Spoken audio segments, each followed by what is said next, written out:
सर्वांना माझा नमस्कार. अमेझॉन फीचर इंजिनिअरिंग आणि LFE तसेच जिल्हा शिक्षण व प्रशिक्षण संस्था जिल्हा परिषद पुणे अंतर्गत यांच्या संयुक्त विद्यमाने ICTC PLC1 या सत्राचा आयोजन आपण करतोय. यामध्ये आपण पहिल्या मीटिंग मध्ये आपण उद्बोधन सत्र घेतलं आणि त्या सत्रामध्ये आपण बऱ्याच काही गोष्टी जाणून घेतल्या आहेत. आजच्या सत्रामध्ये सत्र सुरू होण्यापूर्वी आपले काही ॲग्रीमेंट्स असतील ते मी आपल्यासोबत शेअर करतो. आपला माईक म्यूटवर ठेवावा. सत्रात सांगितलेल्या गोष्टींच्या नोंदी आपण आपल्या जवळच्या नोंदवहीमध्ये घ्या. जिथे प्रश्न विचारले जातील तिथे सहभागी व्हा. त्याचबरोबर आपले काही गटकार्य असतील आणि कृती असतील त्या कृतीमध्ये सर्वांनी सहभागी व्हायचं आहे. आपल्याला काही प्रश्न असतील तर प्रश्न विचारून आपल्या शंकांचं निरसन करायचं आहे आणि उत्तर देण्यासाठी हँड रेज या आयकॉनचा वापर करा किंवा चॅट बॉक्स मध्येही आपण आपलं उत्तर देऊ शकता किंवा शंका किंवा प्रश्न सुद्धा विचारू शकता. आपल्या आजच्या PLC सत्राची उद्दिष्टे आहेत. शिकलेल्या संकल्पनांची उजळणी करायची आहे. त्याचबरोबर आपल्या काही नवीन संकल्पना आहेत त्या आपल्याला शेअर करायच्या आहेत. आताच सांगितल्याप्रमाणे आपल्याला सत्रामध्ये किंवा या पूर्ण कोर्स साठी ज्या काही शंका असतील त्या शंकांचा आपल्याला प्रश्न विचारून निरसन करायचं आहे. त्याचबरोबर शिकलेल्या घटकांवर चिंतन करून व्यक्त व्हायचं आहे. आजच्या आपल्या सत्राची एकूणात रूपरेषा अशी असणार आहे. त्यामध्ये सुरुवातीला मार्गदर्शन, ओपनिंग ऍक्टिव्हिटी, आपण काय शिकलो, कॉम्प्युटेशनल थिंकिंग म्हणजे काय हे 10-10 मिनिटांसाठी असणार आहे. त्याचबरोबर कॉम्प्युटेशनल थिंकिंग द्वारे समस्या निवारण यासाठी 25 मिनिटं असणार आहे. शिक्षकांचे विचार रिफ्लेक्शन यासाठी 10 मिनिटं, पुढील पायऱ्या आणि प्रश्नोत्तरे आणि सर्वात शेवटी ही क्लोजिंग ऍक्टिव्हिटी असणार आहे. 26 पार्टिसिपंट आपले ऍड झालेले आहेत. आता आपण एक ओपनिंग ऍक्टिव्हिटी घेऊया. मला अशी आशा आहे की सर्वजण यामध्ये आपला सहभाग नोंदवतील. ट्रूथ अँड लाय हा एक खेळ आहे. त्यामध्ये आपण सर्वांनी सहभागी होऊया. यामध्ये तुम्हाला तुमच्याबद्दलच्या 2 खऱ्या गोष्टी आणि 1 खोटी गोष्ट सांगायची आहे. यामध्ये सगळेजण सहभागी होऊ शकतात. ज्याला बोलायचं आहे त्यांनी आपला हात हँड रेज करायचा आहे आणि स्वतःबद्दलच्या 2 खोट्या गोष्टी आणि 1 खरी गोष्ट सांगायची आहे आणि इतर सहभाग्यांनी त्यांची खोटी गोष्ट आणि खरी गोष्ट ओळखायची आहे. याचं एक उदाहरणही तुम्हाला मी तुमच्यासोबत शेअर करू इच्छितो. जसं की आता मी माझ्याबद्दलच्या 2 खोट्या गोष्टी आणि 1 खरी गोष्ट सांगत आहे. आता तुम्हीच मला त्या सांगायच्या आहेत की खरी गोष्ट कोणती आहे आणि खोट्या गोष्टी कोणत्या आहेत. पहा, माझी पहिली गोष्ट आहे, मी विमान प्रवास केला आहे. दुसरी गोष्ट आहे, मी दुबईला जाऊन आलो आहे. आणि तिसरी गोष्ट आहे, शाळेत मुलांसोबत माझे मन रमते. मी ज्या 3 गोष्टी सांगितल्या आहेत त्यातील 2 गोष्टी ह्या बरोबर आहेत आणि 1 गोष्ट खोटी आहे. ती तुम्हाला ओळखायची आहे. मनीषा मोरे मॅडम बोला आपण. सोनवणे मॅडम सर्वी. माझा आवाज येतोय? येस मॅम येतोय. मी विमान प्रवास केला आहे आणि शाळेत विद्यार्थ्यांबरोबर खेळ म्हणजे माझे मन रमते ह्या 2 गोष्टी खऱ्या आहेत. फक्त दुबईला गेलो ही गोष्ट खोटी आहे. बरोबर. खूप छान ओळखलं madam. Myself Sangeeta Nakate. Okay. Yes ma'am. माझ्याबद्दलच्या 3 गोष्टी. मला तंत्रज्ञानाची आवड आहे.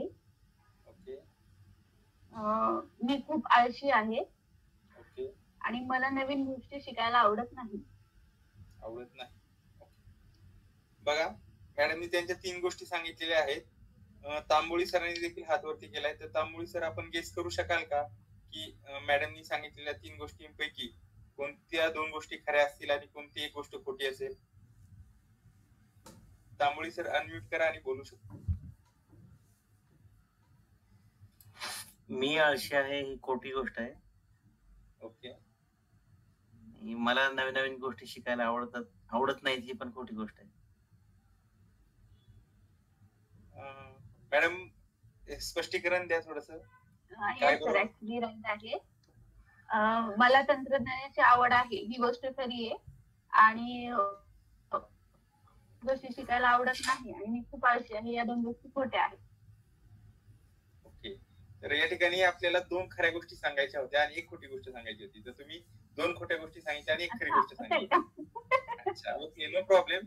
तुम्ही खेळात सहभागी झालात खेळामध्ये, याबद्दल तुमचं स्वागत आणि अभिनंदन देखील.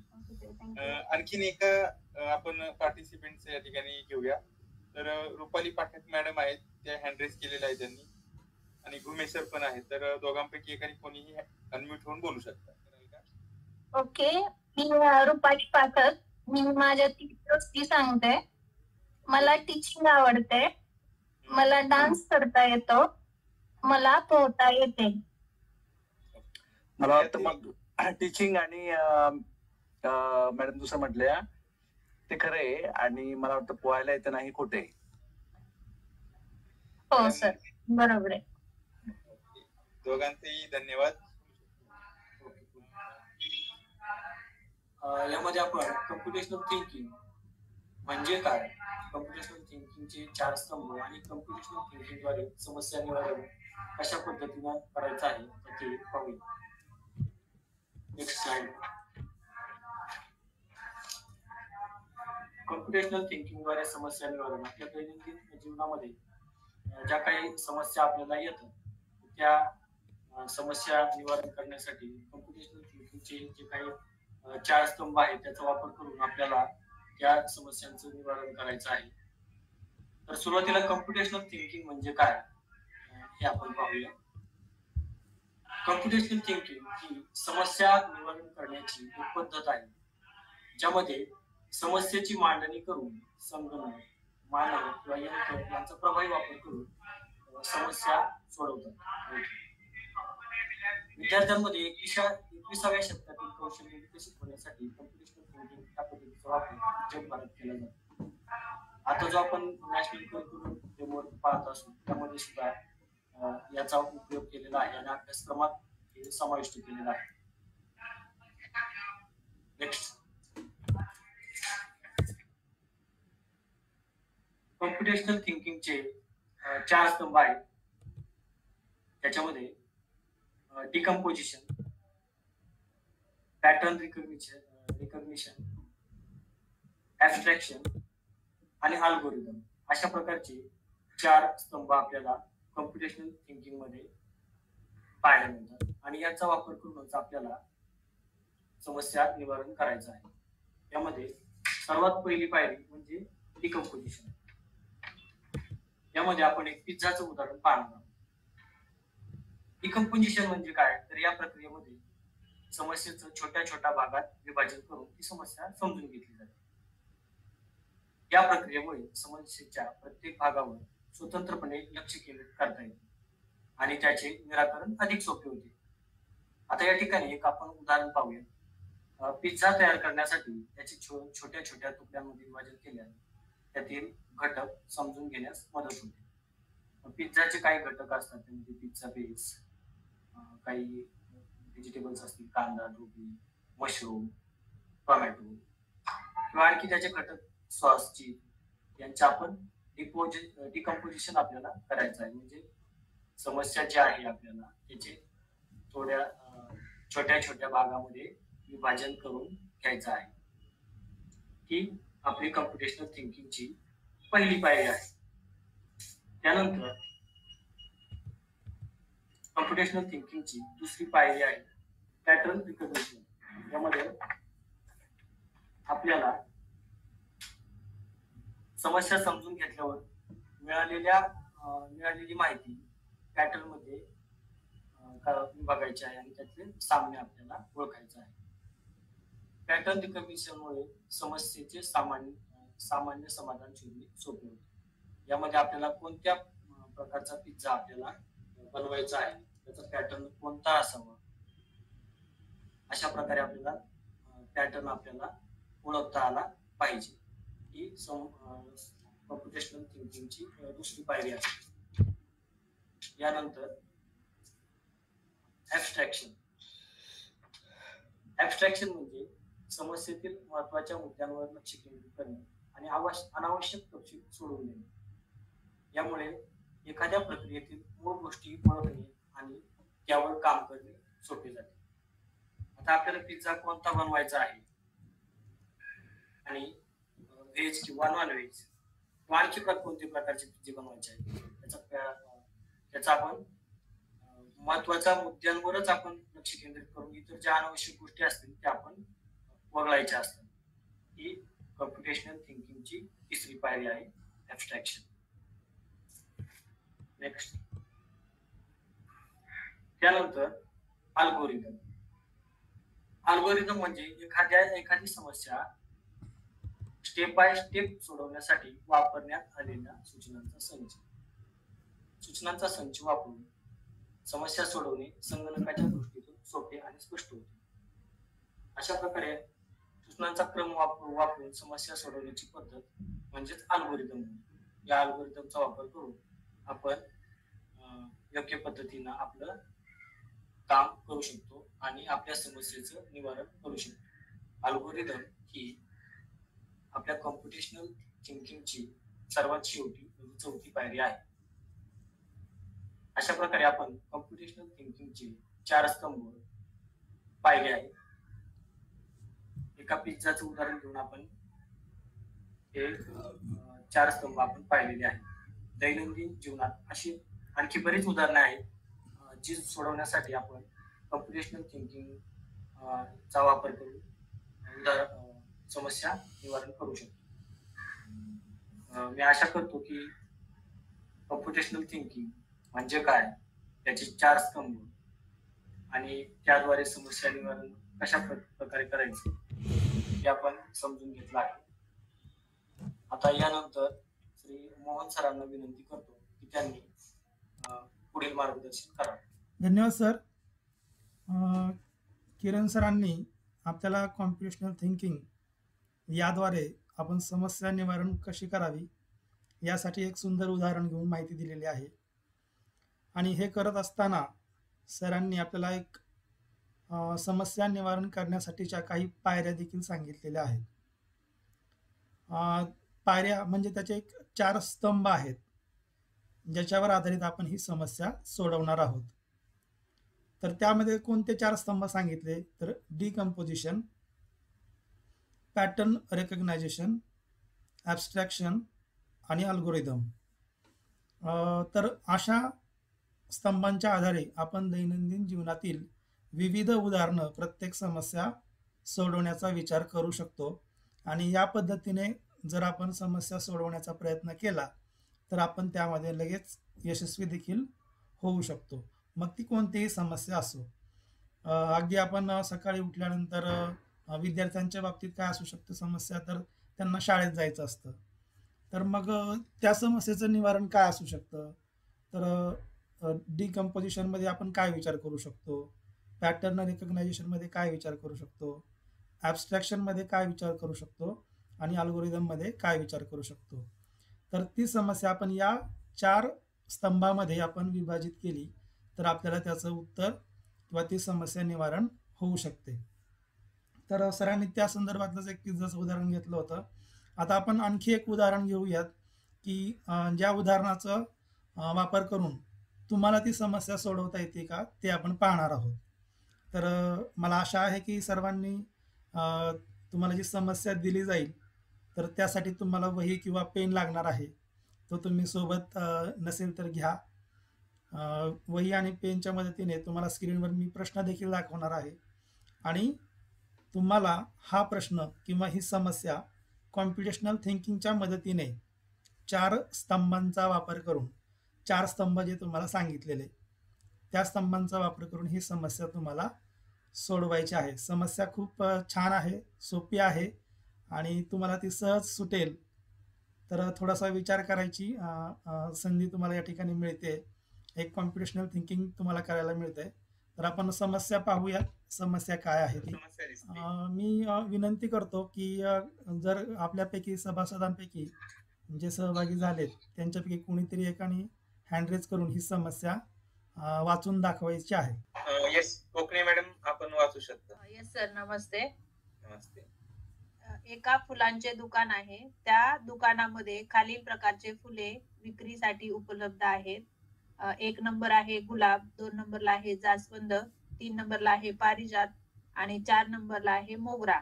वरील सर्व फुले पांढऱ्या, पिवळ्या आणि निळ्या रंगात उपलब्ध आहेत. शिवानीला 6 फुलांचा गुच्छ हवा आहे. ती फुल विक्रेत्याला सांगते. पिवळा, पांढरा आणि निळा असे प्रत्येकी 2 रंग असले पाहिजेत. अट आहे वाटतं त्या प्रश्नाची. 2 नंबरला आहे एकाच प्रकारच्या फुलांचा रंग सारखा नसावा. अट क्रमांक 3, प्रत्येक प्रकारचे फुल फक्त जास्तीत जास्त 2दाच असले पाहिजे. धन्यवाद मॅडम. खूप छान वाचलं तुम्ही. सगळ्यांपर्यंत ही समस्या पोहोचली असेल.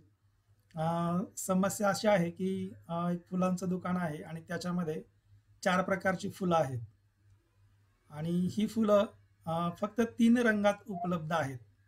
गुलाब, जास्वंद, पारिजात आणि मोगरा. तर पांढऱ्या, पिवळ्या आणि निळ्या रंगातच ही फुलं उपलब्ध आहेत आणि शिवानीला मात्र 6 फुलांचा गुच्छ बनवायचा आहे आणि त्यासाठी तुम्हाला अटी पण दिलेल्या आहेत.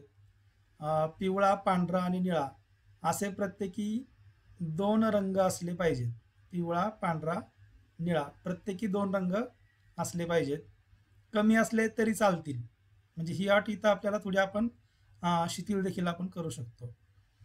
त्यानंतर दुसरी अट अशी आहे की एकाच प्रकारच्या फुलाचा रंग सारखा नसावा. म्हणजे उदाहरणार्थ समजा गुलाब घेतला तर गुलाबाचा रंग समजा पिवळा आहे, तर 2 गुलाब जर घेतले तर दोन्ही गुलाब पिवळे नसायला पाहिजेत.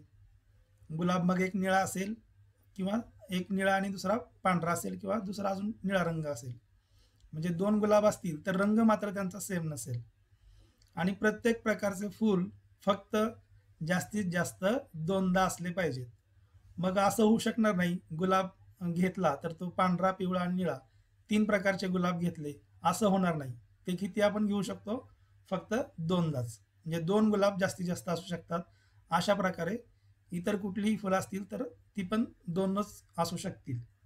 तर या समस्येमध्ये ज्या अटी दिलेल्या आहेत या अटींवर आधारित तुम्हाला कॉम्प्युटेशनल थिंकिंगच्या 4 स्तंभांचा वापर करून तुम्हाला ही समस्या सोडवायची आहे. तर तुम्ही आता काय करायचं, तुम्ही वही आणि पेन ही समस्या वाचत असताना जवळ घेतला असेलच. तर तुम्हाला सुंदर असा एक पुष्पगुच्छ तयार करायचा आहे. मग पुष्पगुच्छ तुम्ही चित्र काढून त्याच्यामध्ये ते फुलांची नावं लिहू शकता किंवा वर्णन करून सुद्धा तुम्ही ते उत्तर लिहू शकता. तर विचार करताना सुरुवातीला काय करायचं आहे, समस्येच्या अटी वाचायच्यात आणि याच्यामध्ये डिकम्पोजिशन करायचं आहे. म्हणजे समस्येचे तुम्ही वेगवेगळे भाग करायचे. त्यानंतर त्याच्यामध्ये सेम पॅटर्न कुठे आहे तो तुम्ही शोधू शकता. याच्यामध्ये ॲब्स्ट्रॅक्शन, ज्या गोष्टी आपल्याला लागणार नाहीत त्या आपण त्यातून काढू शकतो आणि मग तुमचा अल्गोरिदम कोणत्या प्रकारचा पुष्पगुच्छ तुमचा तयार होणार आहे ते तुम्ही या प्रश्नाच्या नंतर तुम्हाला सांगायचं आहे. तर तुम्हाला मी एक 5 मिनिटाचा जास्तीत जास्त वेळ देतो. वही आणि पेन घ्या आणि तुम्ही वहीवर पेनच्या मदतीने या कॉम्प्युटेशनल थिंकिंगचा वापर करून एक पुष्पगुच्छ बनवायचा आहे. त्यामध्ये किती 6 फुलं असणार आहेत. मग 6 फुलं कोणती आहेत त्या फुलांची नावे लिहा आणि त्यांचे रंग लिहा आणि मग शेवटी तुम्ही मला पुष्पगुच्छ वाचून देखील सांगू शकता. तुमची वेळ सुरू होतीये आता. 3:35 झालेत. आपण एक जास्तीत जास्त 3 मिनिटं किंवा 5 मिनिटापर्यंत वेळ घेऊयात. ज्याचा पुष्पगुच्छ तयार होईल त्यांनी हँडरेज करायला काही हरकत नाही, म्हणजे आपला वेळ देखील वाचेल. सर मी सांगू का? ठीक आहे मॅडम, तुमचं नाव सांगा. दरोडे मॅडम. जर मी याच्यात डिकम्पोजिशन केलं की प्रत्येक गुच्छात आपल्याला एकाच प्रकारची 2 फुलं असू शकतात आणि गुच्छात 6 फुलं पाहिजे. अं, नंतर मी पॅटर्न ठरवला की की फुल आणि फुलाचे रंग म्हणजे फुलं आहेत गुलाब, जास्वंद, पारिजात, मोगरा आणि रंग आहेत त्यांचे पांढरा, पिवळा, निळा. हं. ऍब्स्ट्रॅक्शन केलं की अनावश्यक गोष्टी काढून टाकायच्या, तर त्याच्यातून मी अं, एकाच प्रकारची 2 फुलं नाही घ्यायची, एकाच प्रकारची आणि एकाच रंगाची 2 फुलं नाही घ्यायची. बरोबर. म्हणजे मला एका एका प्रकारचं फुल घेतलं तर त्याला 2 रंग पाहिजे आणि मग स्टेप बाय स्टेप अल्गोरिदम असं झालं की आता मी स्टेप अशी ठरवली की मी पहिला गुलाब घेतला तर गुलाब मी 2 रंगाचा घेतला, एक पिवळा घेतला, एक निळा घेतला हं. आणि जास्वंद घेतलं पांढरी आणि पिवळी. अशी माझी 4 फुलं झाली तयार. हं. मग मोगरा राहिला, पांढरा मोगरा घेतला आणि पांढरा पारिजातक घेतला. बरोबर झालं का मग? बरोबर, छान. अगदी बरोबर. खूप छान सांगितलं मॅडम. मग 6 गुलाबाची 2 फुलांचा फुलं घेतली तुम्ही. हो. हा त्यांना वेगळे वेगळे त्याच्यामध्ये रंग, पिवळा आणि निळा. जास्वंदाची 2 घेतली वेगळ्या रंगाची. ओके. एकूण तुमचे 6 फुलं झाले. कोणत्याही हो फुलांचे 6 रंग एकच आला नाही नाही. आणि रंग सुद्धा तुम्ही सगळे घेतले. फुलं 4 गुलाबी पाहिजेत का? फुलं 3 घेतले तरी चालतील, 4च घेतले पाहिजे असं नाही. अनावश्यक गोष्ट काढणे त्याच्यामध्ये एक फुल काढलं तर चालेल हो हो ऍब्स्ट्रॅक्शन मध्ये. हो चालेल. तुम्ही जर बनवला असेल तर तुमचा एक पुष्पगुच्छ तुम्ही शेअर करू शकता मॅडम, रुपाली पाठक मॅडम. दीपाली दरोडे मॅडम यांनी खूप छान पद्धतीनं गुच्छ तयार केला आणि त्यांनी त्यांचं स्पष्टीकरण सुद्धा अगदी व्यवस्थित पद्धतीने सांगितलं. याच्यामध्ये चालेल. जर कोणी ड्रॉइंग जर केलं असेल तर ते देखील तुम्ही तुमच्या टीचर मेंटर ग्रुपवर देखील पाठवू शकता. आम्हाला देखील पाहायला मिळेल की किती सुंदर पुष्पगुच्छ बनवलेला आहे.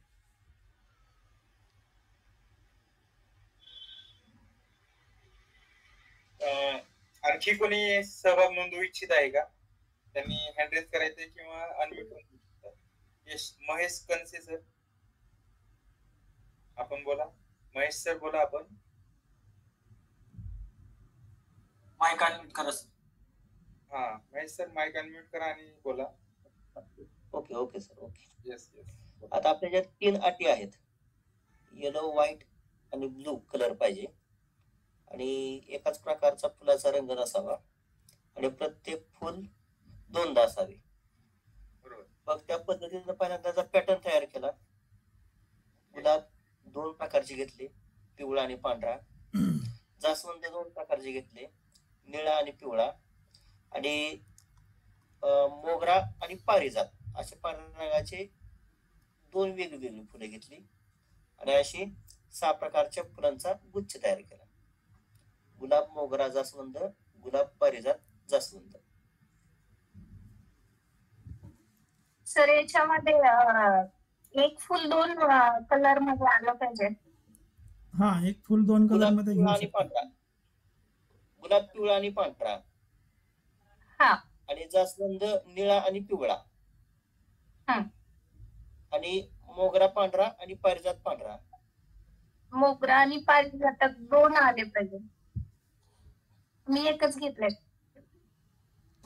नाही, आपण हा, जास्तीत जास्त 6 फुलं घ्यायची आहेत आणि एकाच प्रकारचं फुल घ्यायचं असेल तर ते जास्तीत जास्त 2 वेळा पाहिजे. घेऊ शकतो आपण. सर मी गुलाब म्हणजे मी ऍब्स्ट्रॅक्शन मध्ये कोर्स केलेलं पारिजातक फुल बाजूला घेतलंय आणि बाकीचे 3 फुलाचे कलर 2 घेतले.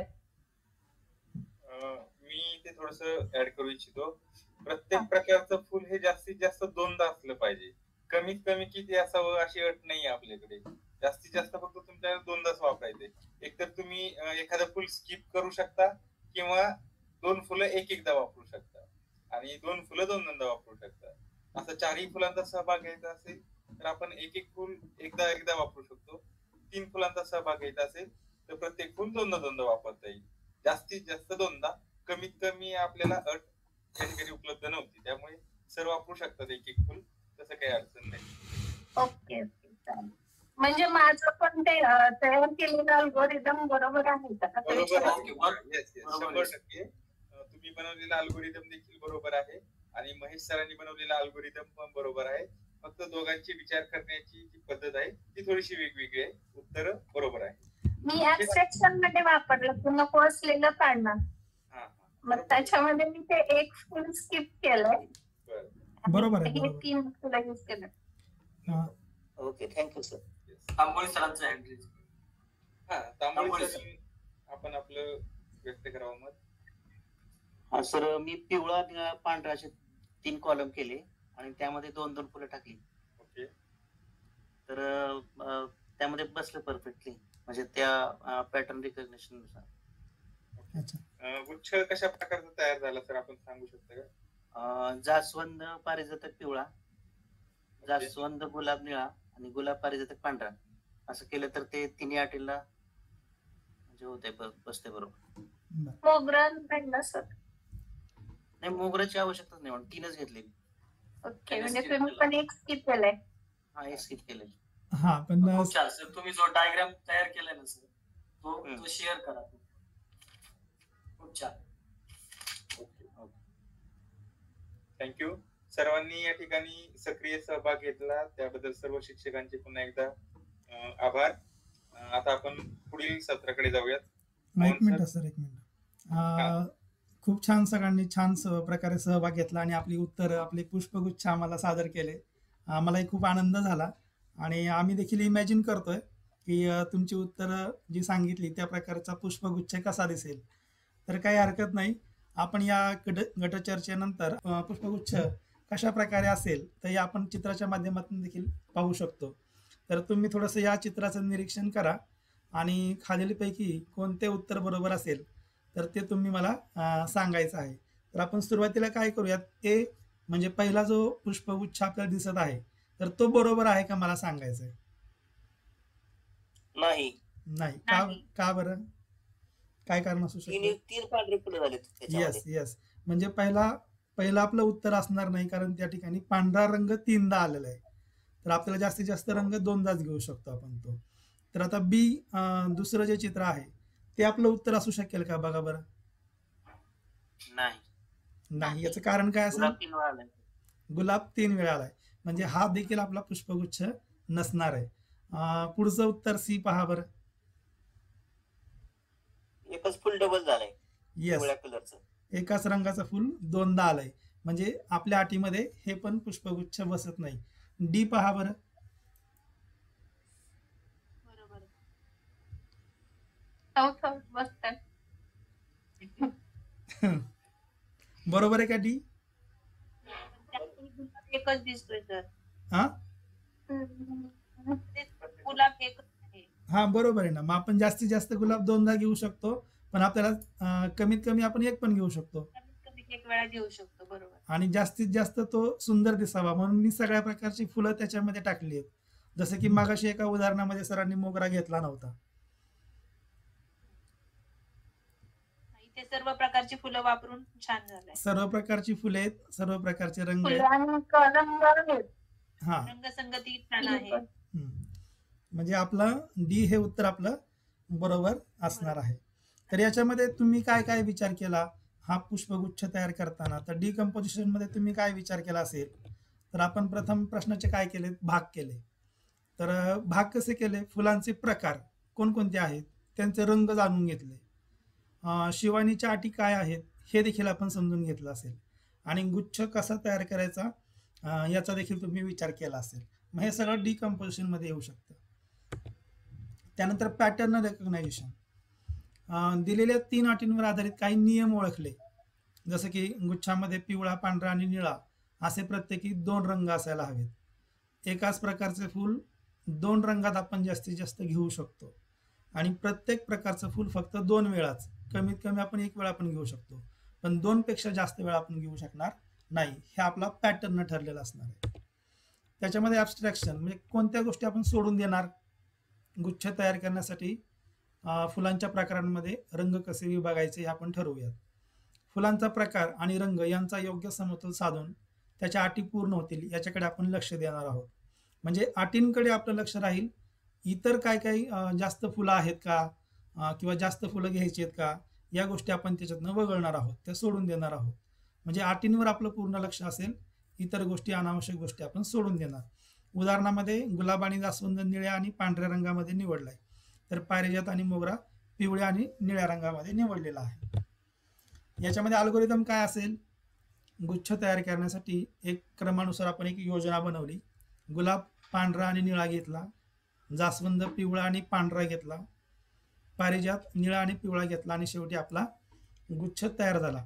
हा झाला एक अल्गोरिदम. जसं की तुम्ही तुमच्या सुंदर पुष्पगुच्छ तयार करण्यासाठी जो बनवला असेल पेपरवर्क केलं असेल, तर या 4 पायऱ्या वापरून आपण आपली समस्या या ठिकाणी सोडवलेली आहे. तर खूप छान वाटलं सगळ्यांनी याच्यामध्ये सहभाग घेतला. तर तुमच्या मते मला सांगा, कॉम्पिटिशनल थिंकिंग संकल्पना विद्यार्थ्यांमध्ये 21व्या शतकातील कौशल्ये विकसित करण्यास कशी फायदेशीर ठरू शकते? तर कोणीही एक जण सहभाग घ्या आणि या प्रश्नाचं उत्तर थोडंसं विचार करून द्या की काय वाटतं तुम्हाला. कॉम्पिटिशनल थिंकिंग किंवा संगणकीय पद्धतीने विचार करून 21व्या शतकामध्ये विद्यार्थी आपली कौशल्य विकसित करण्यासाठी ही संकल्पना कशी स्वतःसाठी फायदेशीर करून घेऊ शकतो. एक आपण उत्तर याच्यावर घेणार आहोत. कोणाचंही एक मत आपण या ठिकाणी विचारात घेणार आहोत. दैनंदिन जीवनामध्ये वर्गामध्ये शिकवत असताना किंवा विद्यार्थ्याला एखादं गणित, एखादा कृती, एखादा खेळ मैदानावर किंवा त्यांच्या वर्तनामध्ये कुठलीही गोष्ट किंवा स्किल डेव्हलपमेंट करताना तुम्ही या 4 स्तंभांचा उपयोग, जे आपण स्तंभ पाहिले त्याचा उपयोग मुलांमध्ये कसं काय अवेलेबल करून देऊ शकता, कसा विचार करून त्यांची समस्या निवारण करू शकता.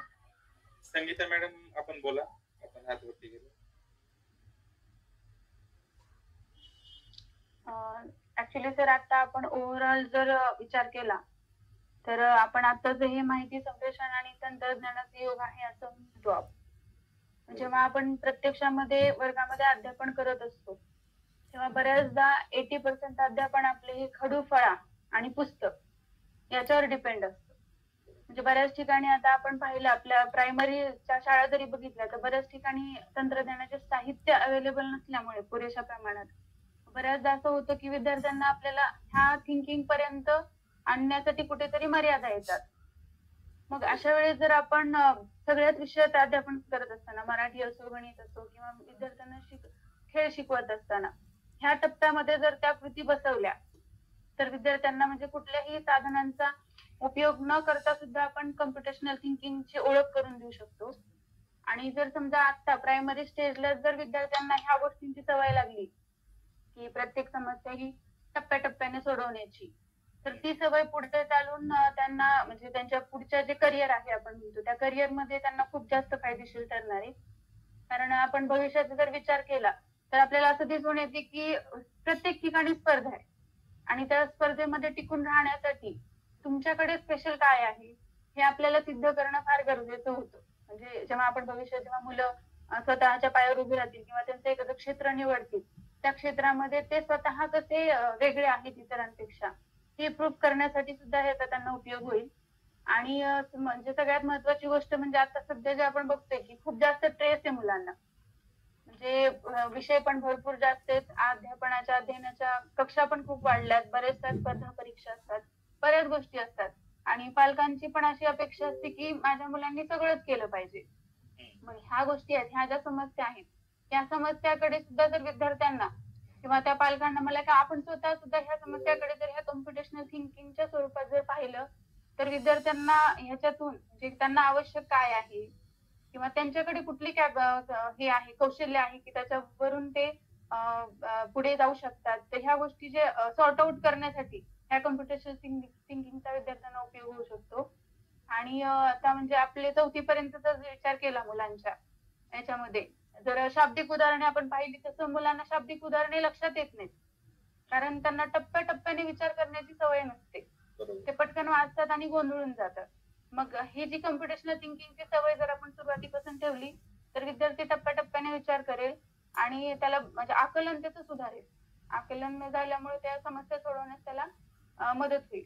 आणि भविष्यात जरी समजा त्याला आता मोठा झाल्यानंतर म्हणजे एक स्वतःच्या पायावर उभा राहिल्यानंतर जरी एखादा ट्रेस आलाय त्याला किंवा एखादा ताण आलाय तर त्या ट्रेस मधून आता बऱ्याचदा आपण बघतो की ट्रेसमुळे किंवा एखादी गोष्ट आपण न करू शकण्यामुळे विद्यार्थी डिप्रेशन मध्ये जातात किंवा आत्महत्येचं प्रमाण सुद्धा वाढताना आपण बघतो. ते त्याच्यापासून सुद्धा विद्यार्थी अवेअर राहू शकतो की त्याला लक्षात येईल की बाबा आपली ही समस्या आहे, तर ही समस्या आपण टप्प्याटप्प्याने कशा प्रकारे सोडवू शकतो, कुठल्या आपल्या अनावश्यक गोष्टी आहेत ज्या आपण टाळू शकतो. म्हणजे कम्प्युटर थिंकिंगचा दैनंदिन जीवनामध्ये पण त्याच्या करिअर मध्ये पण आणि ओव्हरऑल त्याच्या मेंटली फिजिकली सगळ्याच गोष्टीमध्ये खूप चांगल्या प्रकारे उपयोग करून घेता येऊ शकतो. Yes, thank you sir. बरोबर. धन्यवाद मॅडम. अतिशय छानपणे आपण आपलं मत मांडलं. शाळेमध्ये त्याचबरोबर आपल्या दैनंदिन जीवनामध्ये आणि आपल्या ओव्हरऑल आपल्या ज्या समस्या आहेत त्या आपण कशा पद्धतीने सोडवू शकतो आणि ही समस्या दृष्टीने न पाहता टप्प्याटप्प्याने त्या समस्येचं डिकम्पोजिशन करून आपण ती समस्या सोडवू शकतो. अतिशय छानपणे आपण सांगितलं. या ठिकाणी आपल्या बोलण्यातून एक उल्लेख आला की बाबा काही शाळांमध्ये संगणक साहित्य नसतं, त्यामुळे आपण थोडं ICTच्या बाबतीत मुलांना शिकवण्यामध्ये कमी पडतो किंवा ज्या ऍक्टिव्हिटीज किंवा या कॉम्पिटिशनल थिंकिंग ही संकल्पना आपण तिथपर्यंत पोहोचू शकण्यास थोडेसे अडचणी येऊ शकतात. पण मला सर्वांनाच एक विचारायचं की साहित्य कमी असेल म्हणून आपण कॉम्पिटिशनल थिंकिंगच्या असतील किंवा ही संकल्पना असेल किंवा यामध्ये आपण अनप्लग्ड ऍक्टिव्हिटी देखील त्याचा देखील आपण वापर करू. आपण आपल्या कोर्समध्ये पाहिले की एक मॅडम आहेत आणि त्या मॅडम विद्यार्थ्यांना छान खेळाच्या माध्यमातून अनप्लग्ड ऍक्टिव्हिटीच्या माध्यमातून कॉम्पिटिशनल थिंकिंग संगणकीय विचार विद्यार्थ्यांपर्यंत पोहोचवत आहेत. उदाहरण त्यांनी घेतलं होतं पहा की गेस माय बर्थडे हा गेम त्यांनी घेतला होता आणि एका महिन्यातील 1 ते 31 पर्यंतचे वार होते, 1 ते 31 पर्यंतच्या तारखा होत्या आणि त्यातून विद्यार्थ्यांनी प्रश्न विचारून योग्य तारखेपर्यंत पोहोचायचं होतं. तर अशा वेगवेगळ्या प्रकारच्या ऍक्टिव्हिटीज आपण वर्गामध्ये घेऊन सुद्धा संगणकीय संकल्पना, कॉम्पिटिशनल थिंकिंग ही संकल्पना आपण विद्यार्थ्यांपर्यंत पोहोचवू शकतो. छान. मोहन सर, पुढील सूत्र पुन्हा एकदा आपल्याकडे. खूप छान. मॅडमला पुन्हा एकदा मी आभार मानतो मॅडमचे की मॅडमने थोडंसं रियालिटीवर फोकस करून विद्यार्थ्यांच्या ज्या काही समस्या आहेत त्यांच्या मनावर जो येणारा ताण आहे आणि त्यांच्या समस्या निवारण करण्यासाठी ते याचा कसा वापर करू शकतील याच्यावर थोडासा विचार करून त्यांनी आपलं मत थोडंसं अभ्यासू मत म्हणायला काय हरकत नाही मांडलं. त्याबद्दल खूप मॅडमचे धन्यवाद. आणि खरोखर या पद्धतीने खूप छान मत मांडलं. तर आता आपण पुढे जाऊयात. तुम्हाला अशाच प्रकारे कॉम्पिटिशनल थिंकिंग या संकल्पना विद्यार्थ्यांना शिकवण्यासाठी मग तुम्ही काय करू शकाल? मग तुम्हाला या एवढ्या समस्या माहिती आहेत की विद्यार्थ्यांना एवढा ताण येतोय, जसं की आपल्या प्रत्येकाच्या घरी समस्या आहे, आपल्या मुलांना स्वतःच्या मुलांना समस्या आहेत, आपल्या शाळेमध्ये शिक्षकांना समस्या आहेत, आपल्या विद्यार्थ्यांना तेवढ्या समस्या आहेत, भरपूर प्रकारचे प्रोग्राम चालू आहेत आणि आपल्या मुलांकडे आपल्याला लक्ष द्यायला वेळ नाहीये. तर कॉम्पिटिशनल थिंकिंगच्या मदतीने या 4 पिलर्सच्या मदतीने तुम्ही ही संकल्पना विद्यार्थ्यांना शिकवण्यासाठी तुम्ही काय करू शकता थोडासा विचार करून अजून एक दुसरी प्रतिक्रिया आपण घेणार आहोत. ज्याला बोलायचंय त्यांनी अनम्यूट होऊन बोलू शकता. अजून एकच मत आपण याच्यावर घेणार आहोत. आधी ज्या प्रकारे एकदम अभ्यासू मत त्यांनी व्यक्त केलं त्या पद्धतीने खूप छान उत्तर द्या. महेश सर बोला. हा सर, कसं आहे, आपण मुलांसमोर आपण आपली प्रोसेस आतापर्यंत कशी होती की पुस्तकातले धडे वाचून दाखवायचे, त्याची उत्तर मुलांनी लिहायची. म्हणजे एक प्रकारचे हे कारकुनी प्रकारचं काम होत. पण आता जर आपण प्रत्यक्ष मुलांपुढे एखादी जर समस्या मांडली तर त्या समस्येवर प्रत्येक मूल त्याच्या पद्धतीने वेगवेगळा विचार करणार आहे. आणि समजा वर्गात जर 10 मुलं असतील तर 10 मुलांच्या 10 कल्पना याच्यामध्ये येणार आहेत. म्हणजे एखादी समस्या असेल तर ती 10 प्रकारे वेगवेगळ्या पद्धतीने ती सोडवू शकतात. आणि समजा अजून 15 मुलं असतील, 5 मुलांना काही कळलंच नाही याच्यात, तरी 5 मुलं इतर आपल्या ह्या 10 मुलांकडून त्यांची समस्या सोडून घेऊ शकतील. आणि शेवटी मुलांकडून जर उत्तर नाही मिळालं तर शेवटी ते टेक्नॉलॉजीचा वापर करून उत्तर मिळवतील. टेक्नॉलॉजीकडून पण जर उत्तर नाही मिळालं तर शेवटी वर्गामध्ये शिक्षक आहेतच. पण शिक्षकांचा शेवटचा पर्याय म्हणून मुलांनी त्यांच्या अगोदर प्रयत्न करावेत आणि त्याचं उत्तर मुलांनी शोधण्याचा प्रयत्न करावा. आणि शेवटी नाही मिळालं तर वर्गात शिक्षक असतातच, त्यांनी शिक्षक मग मुलांची उत्तर देण्यासाठी तर सक्षम असतातच. त्यामुळे मुलांनी प्रथम स्वतःचे प्रश्न, स्वतःला जे अडचणी निर्माण झाले, स्वतः पुढे जे प्रश्न निर्माण झालेत ते स्वतःच सोडवण्यासाठी प्रयत्नशील राहावं. असा या कॉम्प्युटेशनल थिंकिंगच्या माध्यमातून हा एक विचार मुलांमध्ये मला वाटतं की आपल्याला निर्माण करता येईल. बरोबर आहे. सरांनी बरोबर आहे. सरांनी एक सुंदर मत मांडलं बघा, की 10 प्रकारे 10 जणांचे विचार वेगवेगळे असतील आणि सगळ्यांचे उत्तर पण वेगवेगळ्या प्रकारे असू शकतील, पण ते उत्तरच असणार आहेत. तर वेगवेगळ्या पद्धतीने विचार करणं, क्रिएटिव्ह थिंकिंग जे मुलांमध्ये डेव्हलपमेंट होणार आहे, जे तुम्ही कॉम्प्युटेशनल थिंकिंगच्या मदतीने करणार आहात, तर त्यांचं स्किल डेव्हलपमेंट व्हायला प्रत्येकामध्ये वेगवेगळ्या गोष्टी, त्यांचं वेगवेगळे स्किल आहेत, तर त्याचा वापर ते जास्तीत जास्त करू शकतील. बरोबर आहे ना? तर खूप छान मत मांडलं सरांनी. असंच तुम्हाला हा सर बोला. रुपाली पाठक मॅडम त्यांचं मत व्यक्त करू इच्छित आहे. ठीक आहे, अजून एकच मत या, मग पुढे आपल्याला जायला. मग सर मी जास्त वेळ नाही घेणार आहे. मी म्हणजे फक्त मुलांमध्ये कॉम्प्युटेशनल थिंकिंग म्हणजे समस्या सोडवण्यासाठी वेगवेगळ्या पद्धतीने विचार करणं. याच्यामध्ये आपण मुलांना एका चौथीमध्ये जेव्हा पैसे नोटांची किंमत विचारतो त्यावेळेला आपल्याला प्रश्न दिलेले असतात की तुमच्याकडे एवढी एवढी रक्कम आहे आणि या प्रकारच्या एवढ्याच नोटा तुम्हाला वापरायच्या आहेत. हा एक प्रकारचा प्रश्न आहे चौथीच्या मुलांना शाब्दिक उदाहरणामध्ये. तर त्यावेळी मुलांना आपण सांगतो की प्रत्येकाचं उत्तर आलं पाहिजे, फक्त ती रक्कम जुळली पाहिजे तिथून. त्यावेळेला वर्गामध्ये मुलांचे खूप वेगळ्या पद्धतीने विचार करतात व्यवहारिक हितामध्ये आणि उत्तर खूप छान देतात. म्हणजे या पद्धतीने आपण ते कॉम्प्युटेशनल थिंकिंगचा वापर करून मुलांना ते शिकवू शकतो. बरोबर. एकाच प्रश्नाचे अनेक प्रकारची उत्तर असू शकतात किंवा एका प्रश्नाची एकापेक्षा जास्त उत्तर असू शकतात. हा विचारच आपण मुलांमध्ये रुजवायचा आहे. पूर्वी कसं असायचं की एका प्रश्नात एक ठराविक साच्यामध्ये उत्तर असायचं किंवा शिक्षकही तशा पद्धतीची अपेक्षा करायची की एखाद्या प्रश्नाचं उत्तर ठराविक या साच्यामध्ये आलं पाहिजे. तर तसं न करता एका प्रश्नाची अनेक उत्तरे असू शकतात की आपण हा विचार आपण विद्यार्थ्यांपर्यंत पोहोचवू शकतो. जसं की आपण मगाशी पुष्पगुच्छ तयार केला, प्रत्येकाचं वेगवेगळं उत्तर होतं, पण उत्तर सगळ्यांचं बऱ्यापैकी बरोबरच होतं ते. बरोबर आहे ना? म्हणजे वेगवेगळा विचार करून तुम्हाला वेगवेगळे सुंदर सुंदर पुष्पगुच्छ पाहायला मिळाले त्या पद्धतीने. अगदी आपण आपली PLC याच्यासाठीच अरेंज केलेली आहे की तुमच्या फिरकी ॲपवर तुम्ही अभ्यास करत असताना तुम्हाला देखील एक समस्या दिली होती. ती समस्या देखील अशीच होती की तुम्हाला त्या ठिकाणी वेगवेगळ्या पद्धतीने विचार करून तुम्हाला उत्तरं मांडायची होती. त्यासाठी एक वेगळा अल्गोरिदम शोधायचा होता. ती असाइनमेंट या ठिकाणी आपण पाहू शकतो बघा, केस स्टडी म्हणून दिली होती. सहलीवरून परतलेले अमोल, सचिन, मिनल आणि लता हे 4 मित्र असून त्यांना रात्री घरी जायला उशीर झालेला आहे. तर ही समस्या बघा तुम्हाला PLC मध्ये सगळ्यांनी अभ्यासली असेल. तर याच्यामध्ये तुम्हाला काय सांगितलं होतं, कमीत कमी वेळेमध्ये हा पूल त्यांना रात्रीच्या वेळी पार करायचा आहे. त्यांच्याकडे एकच टॉर्च आहे, प्रत्येकाला जाण्यासाठी वेगवेगळा वेळ लागणार आहे. तर ही समस्या तुम्ही बऱ्यापैकी मला वाटतं सोडवली असेल सर्वांनी. सदर प्रसंगामध्ये बघा तुम्हाला कमीत कमी वेळेत पूल पार करता यावा यासाठी कॉम्प्युटेशनल थिंकिंगचा वापर करून ही समस्या तुम्हाला सोडवायची होती.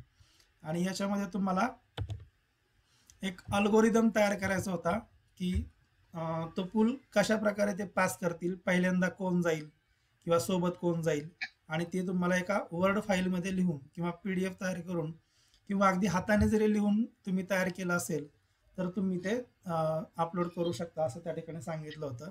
तर या समस्येमध्ये पण तुम्हाला बघा प्रत्येकाने वेगवेगळा विचार केला असेल. मला तर एक फोन आला होता, सर मी समस्या अशी सोडवतोय, तर त्या समस्येमध्ये जाताना 2 जण सोबत जाणार आहेत. तर त्याच्यामध्ये सचिन, अमोल आणि लता हे 2 जण जातील असं काहीतरी त्यांनी सांगितलं होतं, अमोल आणि मिनल. आणि एकाला 2 मिनिटं वेळ लागतोय, एकाला 1 मिनिटं वेळ लागतोय. तर त्यांना एकूण किती वेळ लागतोय, तर 3 मिनिटं वेळ लागतोय. मग मी त्यांना म्हणलं जरा 1-2 मिनिटात जातोय आणि 1 मिनिटात जातोय. तर जो 2 मिनिटात जातोय त्याच्याकडे टॉर्च दिला, तर दोघांचा वेळ मिळून 2च मिनिटं व्हायला पाहिजे ना, दोघांच्या वेळेची बेरीज नाही करायला पाहिजे. तर असं सुद्धा वेगळं उत्तर त्यांनी दिलं. मग मीच त्यांना प्रश्न केला की सर 1 किलो कापूस आणि 1 किलो लोखंड, मग जड काय?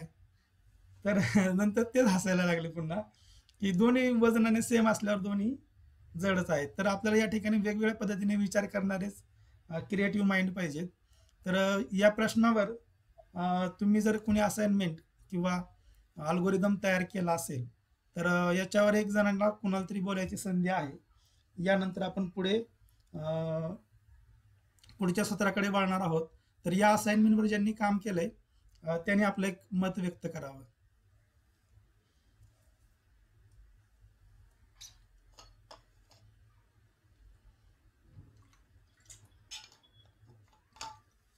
अगदी थोड्या वेळामध्ये आपलं मत व्यक्त करावं. उत्तर जरी नाही सांगितलं तरी ही समस्या सोडवताना तुम्ही काय विचार केला हा असं सांगू किंवा तुम्हाला काय वेगळी अशी कॉमेडी किंवा काय तुम्हाला आनंद वाटला किंवा सोडवताना किती मजा आली किंवा तुम्ही ही समस्या सोडवण्यासाठी किती वेळ घेतला, किती कमी वेळेत तुम्ही ही समस्या सोडवली असं देखील, किंवा कोणाची मदत घेतली. हा बोला सर. हा, ही समस्या आहे ना ब्रिज आणि टॉर्च प्रॉब्लेम म्हणून ओळखली जाते. आणि यासाठी अल्गोरिदम तयार करताना कमीत कमी वेळेत पूल कसा पार करता येईल हे शोधणं महत्वाचं आहे. प्रत्येक व्यक्तीला पूल ओलांडण्यासाठी वेगवेगळा वेळ लागतो आणि एकाच वेळी फक्त 2च व्यक्ती पूल पार करू शकतात. म्हणजे 4 व्यक्ती आहेत. अमोलला मला वाटतं 2 मिनिटं वेळ लागतो, सचिनला 5 मिनिटं, मिनलला 1 मिनिट आणि लताला 10 मिनिटं. फक्त एकच टॉर्च आहे आणि तो दोन्ही बाजूंना असायला हवा, म्हणजे दोन्ही बाजूला पाहिजे तो. प्रत्येक वेळी 2च व्यक्ती पूल पार करू शकतात आणि त्यातील जो सावकाश म्हणजे व्यक्तीचा वेळ लागू होतो. मग मिनल आणि अमोल हे पहिल्या वेळेस जातील. त्यांचा वेळ जर पाहिला तर 1 मिनिट व 2 मिनिटं पूल पार करतात. वेळ ही टोटल 2 मिनिटं. मिनलला परत यावं लागणार आहे 1 मिनिटात, म्हणजे एकूण वेळ 3 मिनिटं. असं मी करत गेलेलो आहे. म्हणजे आपण उदाहरण देतो ना, शेळी, बकरी आणि वाघ. बरोबर. हा, या पद्धतीने मी गेलेलो आहे. बरोबर. संगीता मॅडम आपलं मत व्यक्त करतायत. संगीता मॅडम तुम्ही बोला. सर, सगळ्यात कमी वेळ लागणारी मिनल आहे, तिला 1 मिनिट लागतो. बरोबर ना? ऍक्च्युली गाडीवर आहे, मी गाडीवर थांबून बघते. चालेल मॅडम, चालेल, बोला, काही हरकत नाही. सुरक्षित थांबा मात्र. त्यामुळे जो व्यक्ती आहे समजा मिनलला जर मी ह्याच्यासोबत अमोल सोबत पाठवलं तर अमोलला लागणारा 2 मिनिटं काउंट करायचा. ऍक्च्युली ज्याला जास्त वेळ लागतो तोच वेळ धरावा लागेल. आता एकूण 19 मिनिट होतात सगळ्यात कमी वेळ. 19 मिनिटापेक्षाही कमी कोणी जाऊ शकेल का? 19 मिनिटापेक्षाही कमी वेळेत कोणी जाऊ शकेल? 17 मिनिटं माझं आहे. बर, म्हणजे 15 मिनिट. 17 मिनिट. बर, हो. 17 मिनिट तर मी सांगू का? 17 मिनिट पेक्षा कमी वेळ लागणारा कोण आहे का?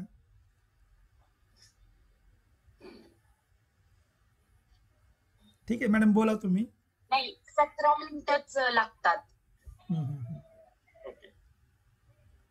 ठीक आहे, प्रत्येकाचा वेगवेगळा अनुभव आहे आणि प्रत्येकाने वेगवेगळा विचार केला असेल आणि बऱ्यापैकी जर तुम्ही तुमचा अल्गोरिदम जर आपल्या कागदावर तयार केला असेल. ऍक्च्युली सर, आपल्याला जेव्हा मिनल जेव्हा रिटर्न येईल ना, तो वेळ पण काउंट करावा लागेल ना सर, 1 मिनिटं. बरोबर ना? हा, मग तो धरून 19 मिनिट होणार सर.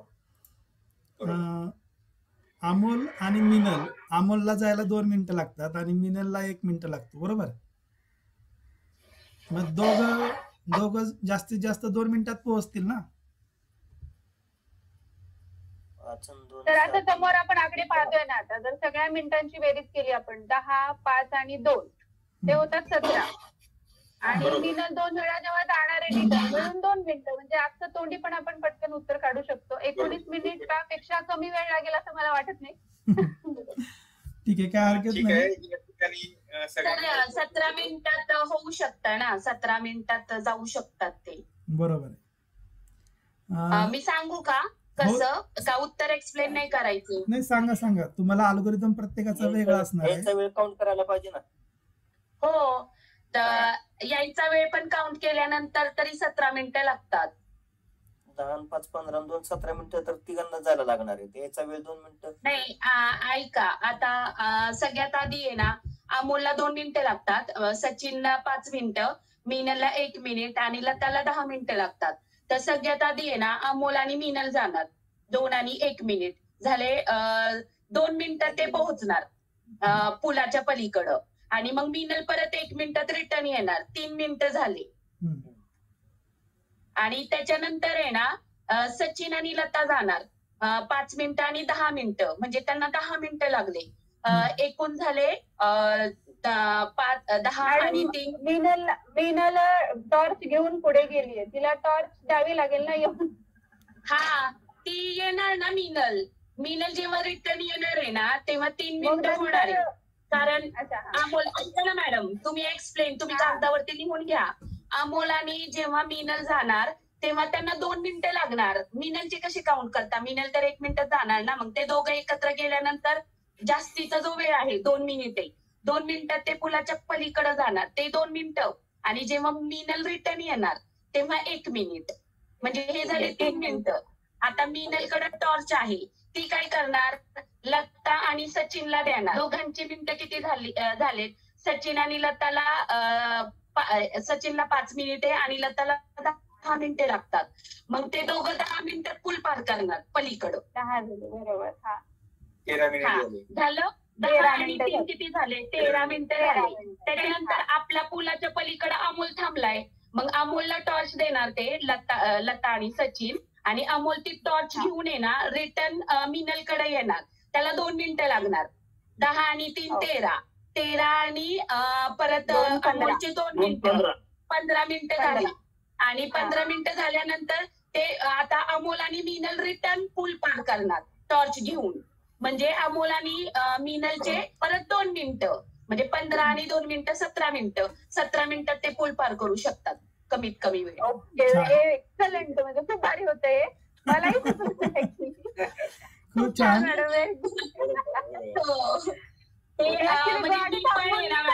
गाडी थांबवली मी आणि मला बघायचं होतं की 17 मिनिटं कशा लागतात. खरंच खूप छान. नाही मॅडम, ते काय झालं, मी आहे ना हा अल्गोरिदम आहे ना कमीत कमी 5 ते 6 वेळा सोडवलाय.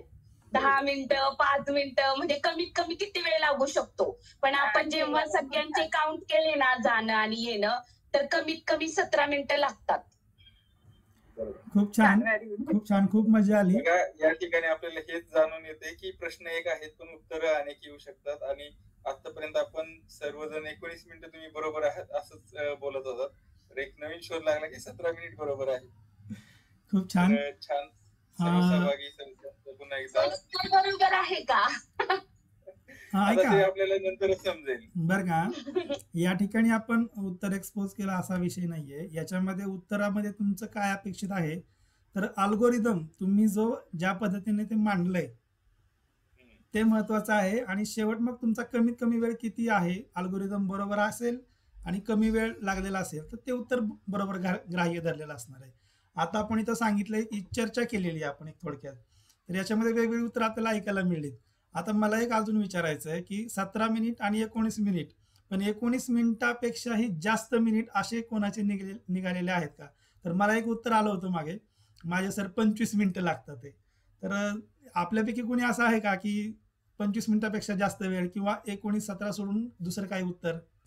बिंदास सांगा, तसं काही वाटून घेऊ नका की माझा जास्त वेळ लागतोय असं. नाही लागलेलं मला. ठीक आहे, काही हरकत नाही. खूप छान, खूप मजा आली. सर्वांनी सहभाग घेतला आणि उत्साहाने सर्वांनी उत्तर शेअर केली. या ठिकाणी तुमचा अल्गोरिदम तुमच्या असाइनमेंट मध्ये तो कशा प्रकारे मांडला हेच ग्राह्य धरलं जाणार आहे. तर यानंतर आपण पुढे जाणार आहोत. तर मी मनोज सरांना विनंती करतो की मनोज सर, आपण पुढील माहिती आपण सर्वांबरोबर शेअर करावी. चालेल, धन्यवाद सर. आतापर्यंतचं सत्र अतिशय मजेशीर आणि खेळीमेळीच्या वातावरणामध्ये झालेला आहे. पुढे गेल्यानंतर आपल्याला स्क्रॅच संदर्भात माहिती देणारे काही व्हिडिओ आहेत. तर स्क्रॅच म्हणजे नेमकं काय आहे, ज्याकडे आपण येतोय, कोडिंग करायचं आहे आपल्याला, तर ते आपल्याला स्क्रॅच त्याचबरोबर पिक्टो ब्लॉक असेल किंवा कोड मित्र असेल या ऍप वरती करायचं आहे. आणि त्यामध्ये त्याचा इंटरफेस कसा आहे, त्याचा वापर कसा करायचा, कोडिंग कशा पद्धतीने करायचं आहे, तर या सर्व गोष्टी आपल्याला पाहायच्या आहेत. तर एक आपण या ठिकाणी डेमो म्हणून एक छोटासा प्रोजेक्ट या ठिकाणी तयार करणार आहोत. तर सर्वात प्रथम मी या ठिकाणी आपली स्क्रीन शेअर करतो. सर शिंदे सर, मला सांगा की आपण माझी स्क्रीन या ठिकाणी दिसत आहे. या ठिकाणी आपण स्क्रॅच हे ऍप्लिकेशन या ठिकाणी ओपन केलेले आहे. तर लॅपटॉप मध्ये त्याचा इंटरफेस अशा पद्धतीने दिसतो.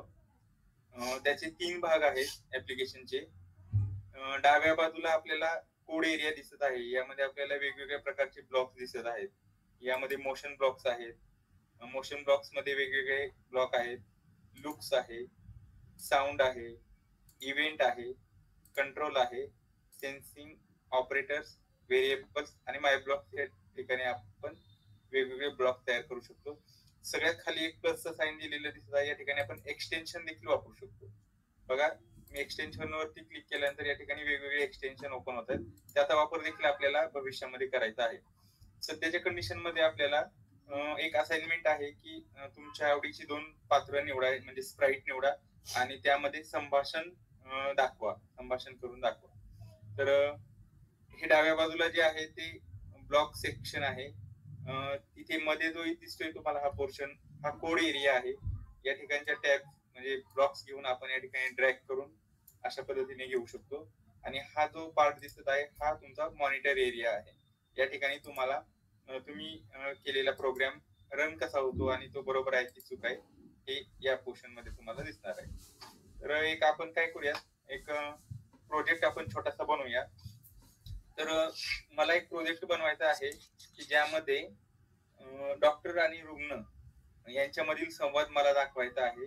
तर तो प्रोजेक्ट कसा बनवायचा आणि प्रोजेक्ट बनवताना वेगवेगळे टूल्स आपण कसे वापरायचे आहे, वेगवेगळे ऑप्शन्स कुठे कुठे आहेत, कसे आहेत, त्यांचा वापर आपल्याला कशा पद्धतीने करता येतोय हे आपण पाहणार आहोत. माझी स्क्रीन सर्वांना दिसत आहे? मोहन सर, स्क्रीन दिसत आहे? हो सर, हो, कंटिन्यू करा. आवाज आहे? Yes sir, yes. ओके. तर या ठिकाणी पहा, हा कोड एरिया आहे. हा मधला या ठिकाणी आपल्याला कोड ड्रॅग करून आणायचा आणि हा मॉनिटर एरिया. इथे उजवीकडे आल्यानंतर आपल्याला दिसत आहे की चूज अ स्प्राईट. या ठिकाणी आपण क्लिक केल्यानंतर आपल्याला वेगवेगळ्या प्रकारचे स्प्राईट दिसतात. यामध्ये स्प्राईटचे प्रकार देखील आहेत. ॲनिमल्स आहेत, पीपल्स आहेत, fantasy, dance, music, sports, food, fashion आणि लेटर्स. तर या सर्व स्प्राईटचा म्हणजे पात्रांचा उपयोग करून आपण आपला प्रोजेक्ट तयार करू शकतो. आपल्या शैक्षणिक पुस्तकांमध्ये आधारित असलेले प्रोजेक्ट आपल्याला वेगवेगळ्या पद्धतीने तयार करता येतील आणि आपल्याला आपल्या विद्यार्थ्यांसोबत शिकणं अधिक मजेशीर करता येईल. तर स्प्राईट म्हणजेच पात्र हे आपण लक्षात ठेवूया. या स्प्राईटच्या शेजारी आपल्याला बॅकड्रॉप नावाचा ऑप्शन दिसत आहे. यावर क्लिक केल्यानंतर आपल्याला बॅकड्रॉप्स म्हणजे बॅकग्राऊंड आपल्याला सिलेक्ट करता येतील. याच्यामध्ये सुद्धा व्हरायटी आहे. Fantasy, music, sports, outdoor, indoor, space, under water, pattern अशा वेगवेगळ्या प्रकारचे आपल्याला बॅकड्रॉप या ठिकाणी दिसत आहेत. आपण आपल्या प्रोजेक्टला सुटेबल असं बॅकड्रॉप निवडून आपला प्रोजेक्ट सुरू करू शकतो. या ठिकाणी आणखीन एक मला सांगायचंय की आपण समजा स्प्राईट जर निवडत आहोत तर या ठिकाणी फक्त आपण एवढे लिमिटेड स्प्राईट वापरू शकत नाही. जर आपल्याला वाटतंय की याच्यापेक्षा वेगळं स्प्राईट आपल्याला निवडायचंय तर ते आपण इथून निवडू शकतो. पहा, चूज अ स्प्राईट मध्ये आल्यानंतर पुढे गेल्यानंतर या ठिकाणी अपलोड स्प्राईट नावाचा ऑप्शन आहे. या ठिकाणी आपण इंटरनेटवरून डाउनलोड करून सुद्धा आपल्याला स्प्राईट निवडता येतात. या ठिकाणी मी नेटवरून एक पात्र डाउनलोड केलेलं आहे, ते मी या ठिकाणी घेत आहे आणि मी ती तुम्हाला दाखवत आहे. पहा, या ठिकाणी मी इंटरनेटवरून एक लेडी डॉक्टर घेतलेली आहे आणि ते पात्र मी या ठिकाणी घेतलेले. हे पात्र आपल्याला नकोय म्हणून हे पात्र मी या ठिकाणी डिलीट केलं. त्यानंतर आपल्याला डॉक्टरच्या शेजारी एक रुग्ण म्हणून आपल्याला पात्र हवंय. तर अजून एक पात्र मी या ठिकाणी चूज करतो. पहा या ठिकाणी पीपल मध्ये गेल्यानंतर आपल्याला बरेचसे पात्र दिसतील. तर या ठिकाणी एक सुटेबल असं पात्र घेऊया आपण.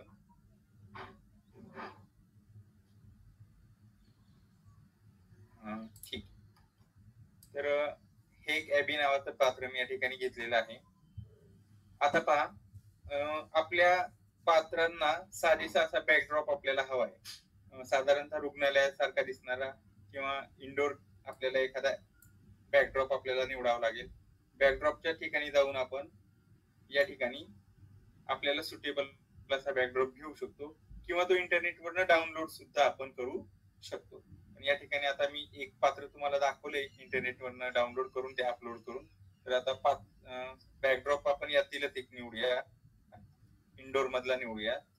इंडोर्स मध्ये गेल्यानंतर पहा बेडरूम 1 आणि बेडरूम 2 हे आपल्याला आहे, पण हे हॉस्पिटल सारखं दिसत आहे थोडस. बघा या ठिकाणी आपण हॉस्पिटल रूम सारखं वातावरण या ठिकाणी तयार करू शकतो. तर असा सुटेबल आपण या ठिकाणी बॅकड्रॉप निवडलेला आहे आणि आपले 2 पात्र देखील आहेत. बघा आता पात्र निवडल्यानंतर या दोन्ही पात्रांची उंची साधारणतः योग्य आहे. जर उंचीमध्ये जर फरक असेल तर आपण या ठिकाणी साईज सुद्धा रिसाईज करू शकतो. बघा आता मी ही मुलीचं पात्र घेतलंय आणि हिला थोडीशी साईज मी रिसाईज करतो. साधारणतः 90, सॉरी मी एकदा बारीक करून दाखवतो, 75 करूया. पहा मुलगी एकदम 75 आपण साईज निवडली. सुरुवातीला 100 होते, ते योग्य होतं, चांगलं अंतर होतं ते. अशा पद्धतीने साईज देखील आपल्याला या ठिकाणी रिसाईज करता येईल. त्यानंतर पहा आपल्याला आणखीन एक या ठिकाणी असं दिसतंय की डॉक्टरचं तोंड समोर आहे आणि या मुलीचं तोंड विरुद्ध दिशेला आहे डॉक्टरांच्या. तर यांच्यामध्ये संभाषण कसं होणार, तर आपल्याला ते देखील बदलता येईल आपल्याला. पहा मी या मुलीचं तोंड डॉक्टरांच्या दिशेने करायचं आहे म्हणून मुलीच्या पात्रावरती सिलेक्ट केलं. त्यानंतर इकडे डावीकडे कॉस्ट्युम नावाचा एक ऍप्लिकेशन आहे, सॉरी कॉस्ट्युम नावाची एक टॅब आहे. त्या टॅबवर सिलेक्ट केल्यानंतर पहा या ठिकाणी बरेचसे ऑप्शन्स आपल्याला या ठिकाणी ओपन होतात. या ठिकाणी फ्लिप हॉरिझॉन्टल नावाचं एक ऍप्लिकेशन ऑप्शन आहे, त्याच्यावर मी क्लिक केलं. पहा फ्लिप हॉरिझॉन्टल, व्हर्टिकल सुद्धा करता येतं फ्लिप हॉरिझॉन्टल. तर आता आपलं हे दुसरं पात्र आहे, त्याची दिशा तोंडाची योग्य झालेली आहे. डॉक्टरांच्याकडे पाहत ती संभाषण करणार आहे. थोडस डॉक्टरांनी पण पात्राकडे पाहिलं पाहिजे म्हणून आपण त्यांना देखील योग्य दिशेने वळवूयात.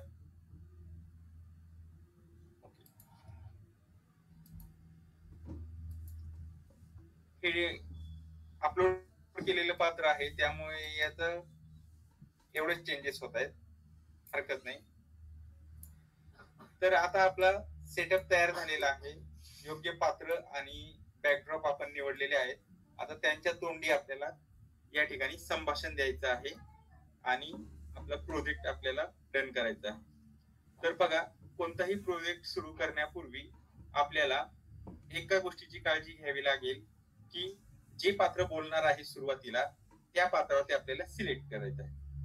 सुरुवातीला डॉक्टर बोलणार आहेत म्हणून मी डॉक्टर हे पात्र निवडलेलं आहे आणि त्याचे कोड मी या ठिकाणी लिहिणार आहे. कोड लिहिताना आपल्याला लक्षात ठेवायचं आहे की डाव्या बाजूला जे ब्लॉक्स आहेत त्यामध्ये कोणते ब्लॉक्स काय काम करतात हे आपल्याला नीट लक्षात ठेवायचं. मोशन ब्लॉक्स आहे ज्या ठिकाणी आपल्याला गतिशील क्रिया करण्यासाठी या ठिकाणी मोशन ब्लॉक्स वापरू शकतो. या ठिकाणी मोशन मध्ये मूव, टर्न, गो टू अशा पद्धतीच्या क्रिया या ठिकाणी होतील. एक पात्र जागेवरून हलणे, टर्न होणे, त्याचबरोबर एका ठिकाणावरून दुसऱ्या ठिकाणी जाणे, अशा प्रकारच्या जर क्रिया करायच्या असतील तर मोशन ब्लॉकचा वापर आपल्याला त्या ठिकाणी करायचा आहे. लुक्स ब्लॉकचा वापर करून आपण पात्रांच्या तोंडून संवाद आपण काय करू शकतो, बोलवून घेऊ शकतो. तर लुक्स हे ब्लॉक आपल्याला या ठिकाणी लागणार आहेत. तिसरा आहे साऊंड ब्लॉक. साऊंड ब्लॉक मध्ये तुम्ही साऊंड तुमचा रेकॉर्ड करू शकता किंवा इतर कोणतेही साऊंड त्या ठिकाणी आपल्याला घेता येतात. इव्हेंट ब्लॉक सगळ्यात महत्वाचा आहे. कोणतेही ब्लॉक असेल किंवा कोड असेल किंवा पात्र असेल ते जेव्हा सुरुवात करणार आहे बोलण्याची किंवा कोणतीही क्रिया करण्याची त्या ठिकाणी सर्वात प्रथम आपल्याला व्हेन ग्रीन फ्लॅग क्लिक हा ब्लॉक आपल्याला घ्यायचा आहे, कोणतेही पात्र असू द्या. त्याचबरोबर आपल्याला हे ब्रॉडकास्टचे पण देखील ऑप्शन आहेत, पण सध्या सुरुवातीला आपण याच्यावरच काम करूया. तर सगळ्यात महत्वाचा आहे इव्हेंट ब्लॉक. त्यामध्ये आपल्याला व्हेन फ्लॅग क्लिक हा ऑप्शन घ्यायचा आहे, हा ब्लॉक या ठिकाणी घ्यायचा आहे, त्याशिवाय आपला कोड सुरू होणार नाही. त्यानंतर आपण डॉक्टरला सिलेक्ट केलेला आहे, व्हेन फ्लॅग क्लिक घेतलेला आहे. आता डॉक्टरांच्या तोंडातून आपल्याला पहिला संवाद घ्यायचा आहे. तर या ठिकाणी लुक्स या ब्लॉकवर गेल्यानंतर पहा, से हॅलो फॉर 2 सेकंड्स, म्हणजे हॅलो नावाचं जे संवाद आहे तो 2 सेकंदासाठी चालणार आहे, असं एक ब्लॉक आहे. आणि या ठिकाणी ओनली से हॅलो हा एक ब्लॉक असणार आहे. त्यानंतर बघा थिंक HMM म्हणजे अशा प्रकारचे ब्लॉक आहेत. याचा अर्थ काय, से हॅलो फॉर 2 सेकंड्स, तर तुम्ही जे दिलेले संभाषण आहे ते 2 सेकंदासाठी टिकेल आणि नंतर ते हाईड होईल. जर 2 नंबरचा जो ब्लॉक तुम्ही वापरला तर ते से हॅलो त्या ठिकाणी दिलेले संभाषण तुमचं कायम राहील. तर या ठिकाणी मी सुरुवातीचा हा 1 नंबरचा या ठिकाणी ब्लॉक वापरतो आणि या ठिकाणी आपण संवाद देऊया डॉक्टरांच्या तोंडी. डॉक्टर आणि एक रुग्ण यांच्यातील संवाद आपण या ठिकाणी देऊयात. तर या ठिकाणी डॉक्टर म्हणतायत की तुम्हाला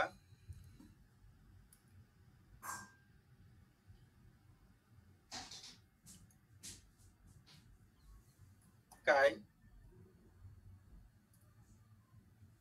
तक्रार आहे, तुम्हाला काय तक्रार आहे. बघा, डॉक्टरांनी पेशंटला विचारलंय की तुम्हाला काय तक्रार आहे आणि हा या ठिकाणी डॉक्टर म्हणतायत तुम्हाला काय तक्रार आहे आणि तो संवाद 2 सेकंद टिकतोय आणि तो नंतर हाईड होतोय. तर आपला कोड या ठिकाणी योग्य पद्धतीने रन होत आहे. आता पहा, या ठिकाणी 2 सेकंद झाले. आता मग पेशंट बोलणार आहे, तर पेशंटच्या याच्यावरती क्लिक करूया स्प्राईट वरती. त्या ठिकाणी पुन्हा इव्हेंट ब्लॉक वरती जाऊया, when flag click he tab घेऊया. त्यानंतर लुक्स मधून पुन्हा से हॅलोचा ब्लॉक घेऊया आणि या ठिकाणी आपल्या पेशंटचा संवाद आपल्याला लिहायचा आहे. पेशंट म्हणतोय मला खूप थंडी वाजत आहे,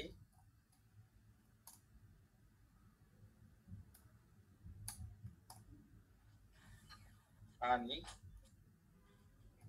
ताप देखील आहे.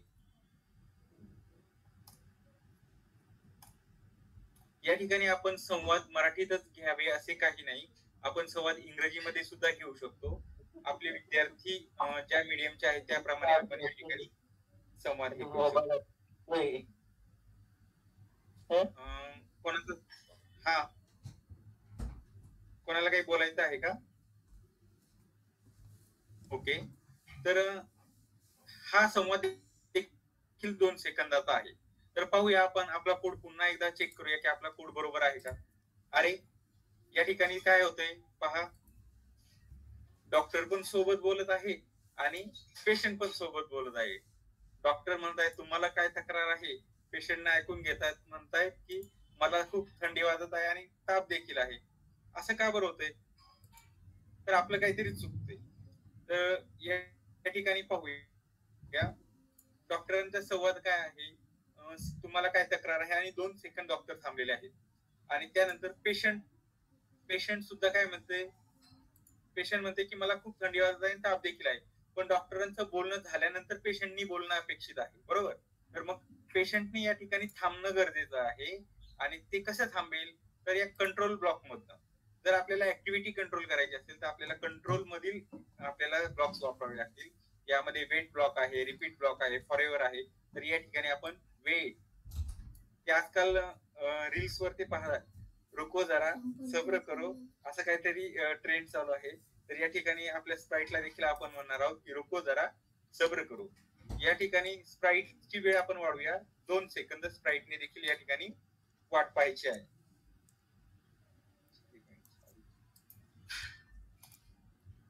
स्प्राईट देखील या ठिकाणी 2 सेकंद वाट पाहणार आहे आणि मला खूप थंडी वाजत आहे हे पहा. आता पाहूया आपण की आपला कोड बरोबर रन होत आहे का. पहा, डॉक्टर विचारतायत तुम्हाला काय तक्रार आहे, 2 सेकंदानंतर पेशंट म्हणतोय की मला खूप थंडी वाजत आहे आणि ताप देखील आहे, आणि तो कोड देखील 2 सेकंदासाठी दिसत आहे. तर ठीक आहे. तर आता पुढे डॉक्टरांचं मत आपण या ठिकाणी घेणार आहोत. डॉक्टर काय म्हणतायत की तुम्ही काही दिवसापासून असेच आहात का? बघा या ठिकाणी लुक्स मध्ये जाऊया, पुन्हा एक आपण हॅलो ब्लॉक जोडूया आणि डॉक्टरांचं म्हणणं आपण या ठिकाणी मांडूया.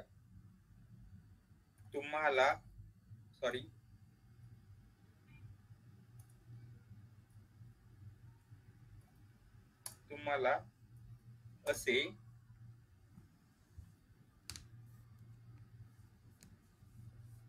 किती दिवसांपासून वाटत आहे?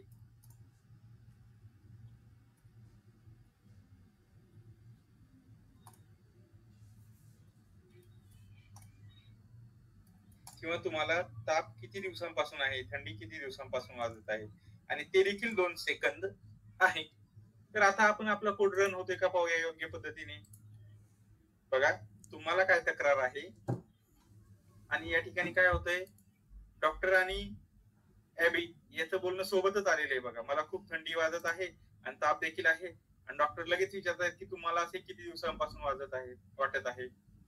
तर या ठिकाणी देखील आपल्याला असं म्हणायचंय की डॉक्टर आणि स्प्राईट पेशंट यांच्या संवादामध्ये पुन्हा एकदा आपल्याला या ठिकाणी कंट्रोल ब्लॉकचा वापर करायचा आहे. बघा आता कशा पद्धतीने करणार आहोत. बघा डॉक्टर सुरुवातीला 2 सेकंद थांबत आहेत, मग बोलत आहेत. त्यानंतर ॲबी 2 सेकंद थांबलेली आहे, म्हणजे 4 सेकंद इथे झाले.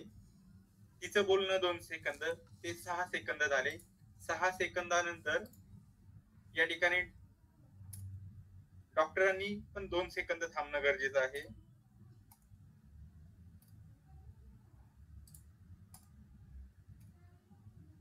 आणि पुन्हा आपला कोड बरोबर आहे का आपण पुन्हा एकदा चेक करूया. पहा डॉक्टर म्हणतात तुम्हाला काय तक्रार आहे.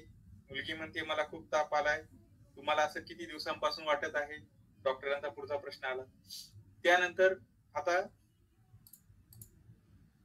आपल्या पेशंटचं पात्र आहे, त्याला देखील आपल्याला काय करायचं आहे, वेट ब्लॉकचा वापर करायचा आहे. बघा आता या ठिकाणी 2 सेकंद डॉक्टरांचे, इथे झाले 4 सेकंद, इथे झाले 6 सेकंद. मुलीचे 2 सेकंद, 8, 10, 11. या ठिकाणी पुन्हा एकदा आता लुक्स ब्लॉक मधनं घेऊया आणि पेशंटच्या या ठिकाणी देखील पात्र देऊया. पेशंट म्हणत आहे हो 2 दिवसांपासून मला असं होतंय.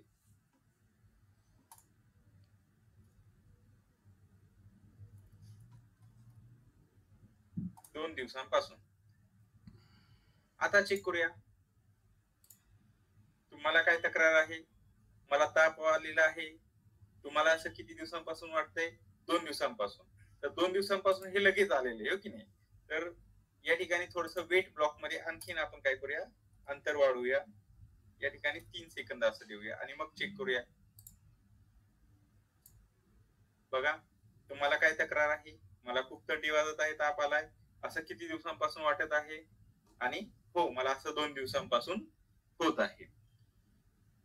आता यावर डॉक्टरांची प्रतिक्रिया घेऊया.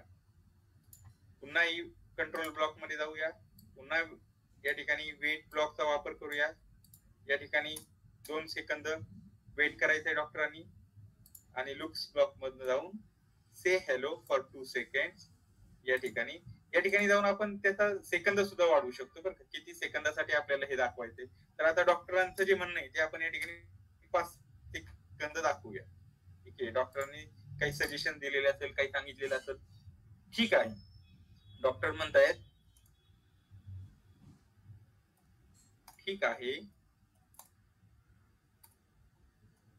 मी तुम्हाला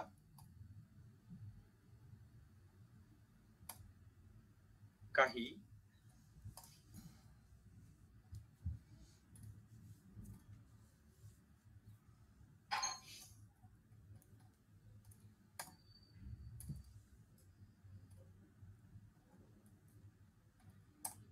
काही चाचण्या करायला सांगेन.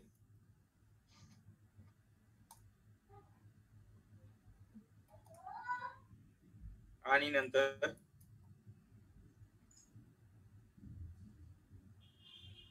औषध देईल.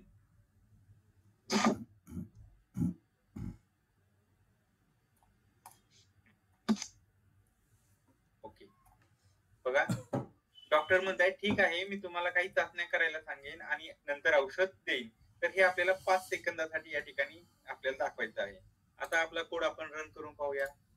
बघा, तुम्हाला काय तक्रार आहे? मला खूप थंडी वाजत आहे आणि ताप आला आहे. तुम्हाला असे किती दिवसांपासून होत आहे? 2 दिवसांपासून होत आहे. आता बघा 2 दिवसांपासून त्या ठिकाणी थोडासा काय होतंय, आपल्याला गॅप ठेवायला हवाय डॉक्टरांच्या म्हणण्यामध्ये. तर या ठिकाणी डॉक्टरांनी 2 सेकंद म्हटलेले ते जास्त कमी होतंय. या ठिकाणी आपण ते 5 सेकंद घेऊया. ठीक आहे, डॉक्टर 5 सेकंद वेट करतील. आता पहा, तुम्हाला काय तक्रार आहे? मला खूप थंडी वाजत आहे, ताप आलेला आहे. किती दिवसांपासून होत आहे? 2. ठीक आहे, मी तुम्हाला काही चाचण्या करायला सांगेन आणि नंतर औषध देईन. आणि हे आपण या ठिकाणी 5 सेकंदासाठी स्क्रीनवर ठेवलेलं आहे. आणि अशा पद्धतीने आपला अल्गोरिदम या ठिकाणी योग्य पद्धतीने झालेला आहे आणि आपला प्रोजेक्ट या ठिकाणी योग्य पद्धतीने रन करत आहे. तर अशा पद्धतीने आपल्याला ट्रायल अँड एरर मेथडने आपला कोड चेक करत आपला प्रोजेक्ट योग्य दिशेने न्यायचा आहे. तर सर्वांना हा प्रोजेक्ट अशा पद्धतीने करायचा आहे, समजलं असेल अशी मी आशा करतो. अशा पद्धतीचा प्रोजेक्ट आपल्याला आपल्या व्हिडिओ ऍप मध्ये सुद्धा, फिरकी ऍप मध्ये सुद्धा करून दाखवलेला आहे. तर हा केलेला प्रोजेक्ट आपल्याला सबमिशन देखील करायचा आहे. तुम्हाला देखील अशी असाइनमेंट आहे बघा, की 2 पात्रांमध्ये संवाद घ्या आणि तो संवाद तुम्ही बनवा आणि तो त्याची एसबी फाईल आपल्याला त्या ठिकाणी फिरकी ऍप वरती, फिरकी प्लॅटफॉर्म वरती आपल्याला सबमिट करायचे आहे. तर हा प्रोजेक्ट बनवल्यानंतर सेव्ह कसा करायचा, तर हे देखील मी या ठिकाणी दाखवत आहे. पहा, या ठिकाणी डावीकडे फाईल नावाचा एक ऑप्शन आहे. त्या ठिकाणी सेव्ह टू युअर कम्प्युटर असं तुम्हाला दिसत आहे. या ठिकाणी मी डेस्कटॉप हे चॉईस करतो. स्क्रॅच प्रोजेक्टला आपण नाव देऊया. तर नाव देताना पण आपल्याला एक योग्य पद्धतीने नाव द्यायचं आहे, कारण की तुम्ही जे असाइनमेंट सबमिट करणार आहात तर त्या रिव्ह्यू केल्या जाणार आहेत, त्याला ग्रेडिंग दिलं जाणार आहे. जर रिव्ह्यू करताना कोणत्या शिक्षकाने ते केलेलं आहे आणि कोणत्या असाइनमेंट साठी, समजा उदाहरणार्थ पीएलसी साठी, असाइनमेंट 1 साठी, असाइनमेंट 2 साठी केलेला आहे, पीएलसी 2 साठी केलेला प्रोजेक्ट आहे, हे समजणं गरजेचं आहे. तर ते करताना योग्य पद्धत कोणती, तर कशा पद्धतीची एक वेगळी मेथड आपण वापरणार आहोत. साधारणतः पहा, मी या ठिकाणी माझ्या पद्धतीने सेव्ह करतो. माझे नाव आहे मनोज पांचाळ. या ठिकाणी अंडरस्कोर असाइनमेंट 1. समजा ही असाइनमेंट मी 1 साठी केलेला प्रोजेक्ट असेल तर मी Manoj Panchal assignment underscore assignment 1 या नावाने सेव्ह करेल. पहा, असाइनमेंट 1. पीएलसी असेल तर या ठिकाणी आपण पीएलसी 1 असं करू शकता. पीएलसी 1. पीएलसी 2 असेल तर पीएलसी 2. पीएलसी 2. तर या ठिकाणी मी मनोज पांचाळ अंडरस्कोर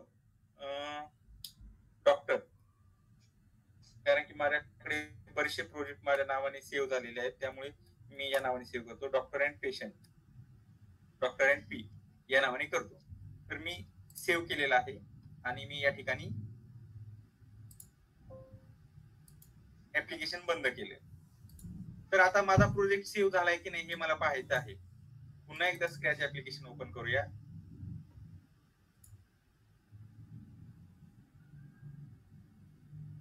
फाईल मध्ये गेल्यानंतर लोड फ्रॉम युअर कम्प्युटर या ठिकाणी डेस्कटॉप,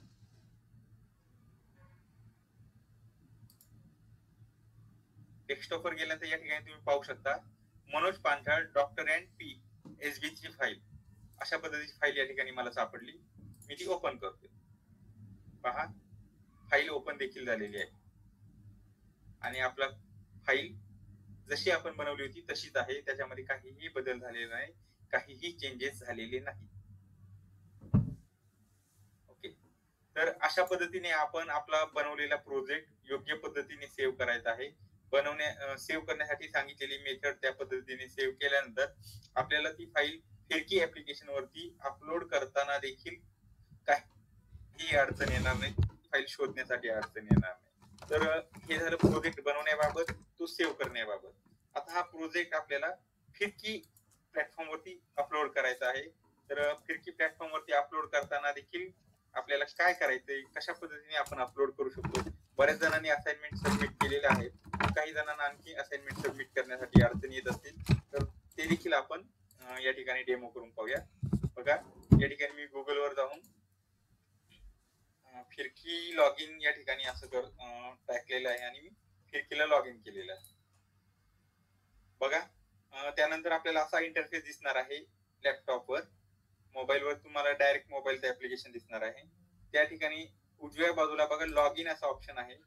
त्या ठिकाणी तुमचे पासवर्ड आणि युजर नेम तुम्हाला टाकायचंय आणि तुम्हाला लॉग इन करायचंय. मी माझं युजर नेम आणि पासवर्ड या ठिकाणी टाकलेला आहे आणि मी लॉग इन करत आहे. बघा, लॉग इन केल्यानंतर असा इंटरफेस ओपन होतो. या ठिकाणी वेलकम बॅक मनोज, मी आतापर्यंत 5 कोर्स एनरोल केलेले आहेत, त्यामध्ये एक कोर्स कम्प्लीट झालेला आहे. ऍक्टिव्हिटीज कम्प्लिटेड 107 आणि 82 ऍक्टिव्हिटी ड्यू, अशा पद्धतीचं तुम्हाला या ठिकाणी माहिती येते. इंटरफेस वर गेल्यानंतर माय प्रोग्राम मध्ये जायचंय आपल्याला आणि आपला योग्य कोर्स आपल्याला या ठिकाणी निवडायचा आहे. बघा, माय प्रोग्राम मध्ये गेल्यानंतर मी चॉईस केलेले कोर्सेस दिसत आहेत. तर हा टीचर मेंटरचा कोर्स आहे. या ठिकाणी तुम्हाला अशा पद्धतीचा तुमचा कोर्स दिसेल, AFE CS teacher mentor to teacher mentor programme. या ठिकाणी मी माझ्या कोर्स वरती जातो, व्ह्यू प्रोग्राम मध्ये. पहा, या ठिकाणी गेल्यानंतर आपल्याला दिसत आहे की आपण काय काय केलेलं आहे. या ठिकाणी उजव्या बाजूला व्ह्यू डन अशा पद्धतीचं चेक्स मार्क दिसत असतील. बघा, असाइनमेंट 1 आहे, ती पण तुम्ही सबमिट केली असेल. PLC 1 ची असाइनमेंट सबमिट करा.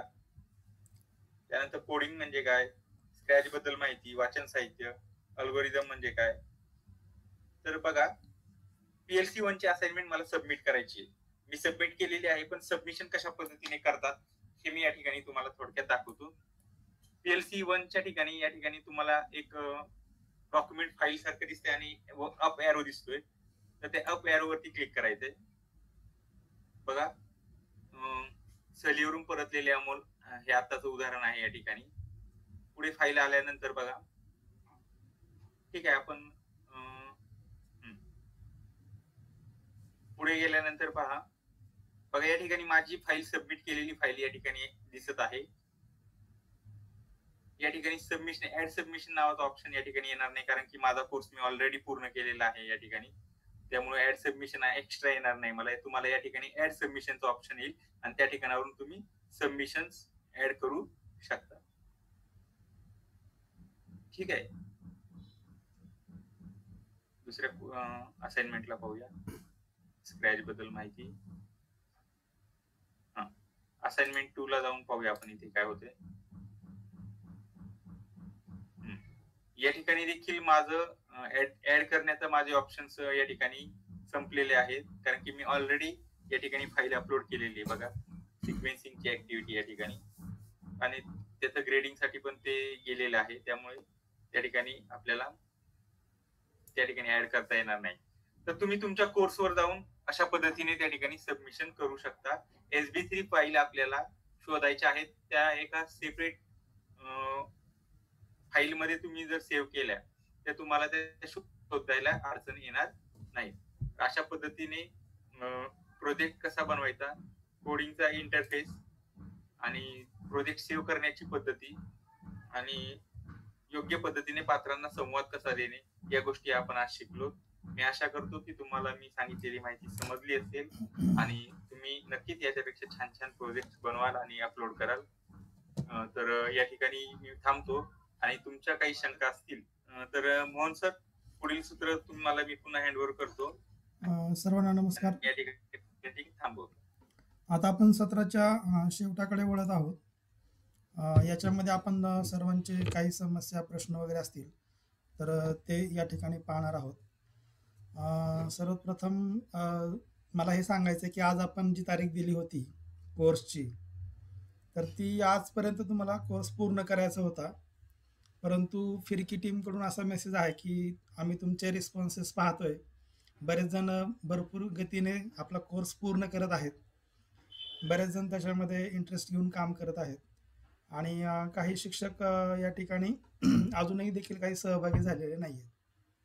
तर यामध्ये काय झालंय, भरपूर दिवाळीच्या सुट्ट्या, इलेक्शन ड्युटीज, BLOचं काम, हे भरपूर वर्कलोड असल्यामुळं बऱ्याच जणांनी बहुतेक अजूनही कोर्सला काही टच केलेलं नसेल, तर त्यांच्यासाठी सगळ्यांसाठी एक पूर्ण संधी दिलेली आहे. फिरकी टीमकडून सांगण्यात आलं की तुम्हाला आम्ही अजून वेळ वाढवून देणार आहोत.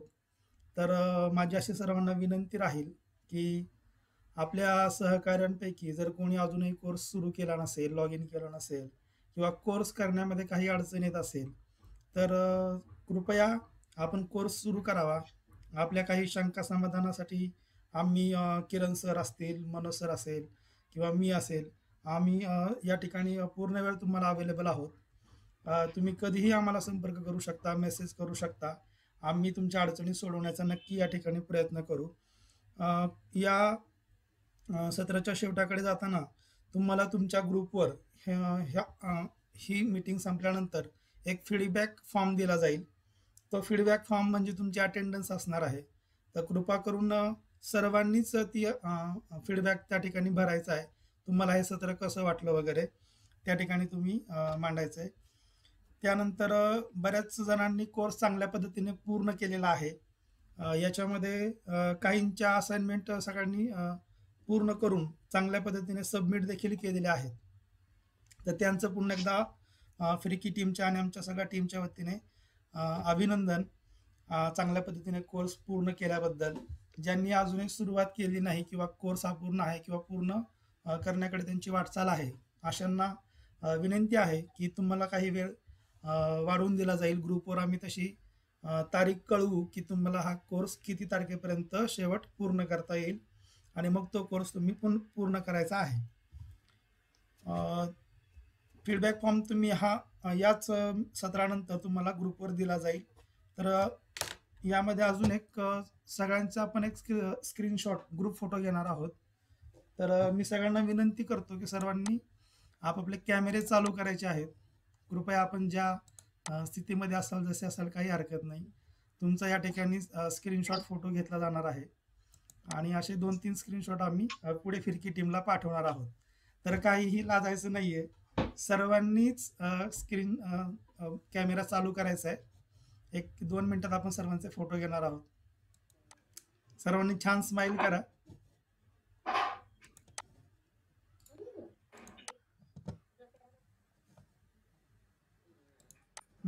सगळ्यांचे फोटो घेऊन झालेले आहेत. तर माझी अशी विनंती आहे की आपले जर काही प्रश्न असतील तर आपण या ठिकाणी शेअर करायला काही हरकत नाही. आपले प्रश्न 1 बाय 1 शेअर करा. काही अडचणी असतील ते विचारू शकता आणि चॅट बॉक्सचा देखील वापर करून आपले प्रश्न या ठिकाणी मांडू शकता. हा मॅम बोला, संगीता मॅम बोला. ऍक्च्युली सर मी प्रोजेक्ट सबमिट केलेत ना असाइनमेंट, ते तुम्ही सांगितले त्या पद्धतीने मी हे नाही केलं, सेव्ह केले नाहीये.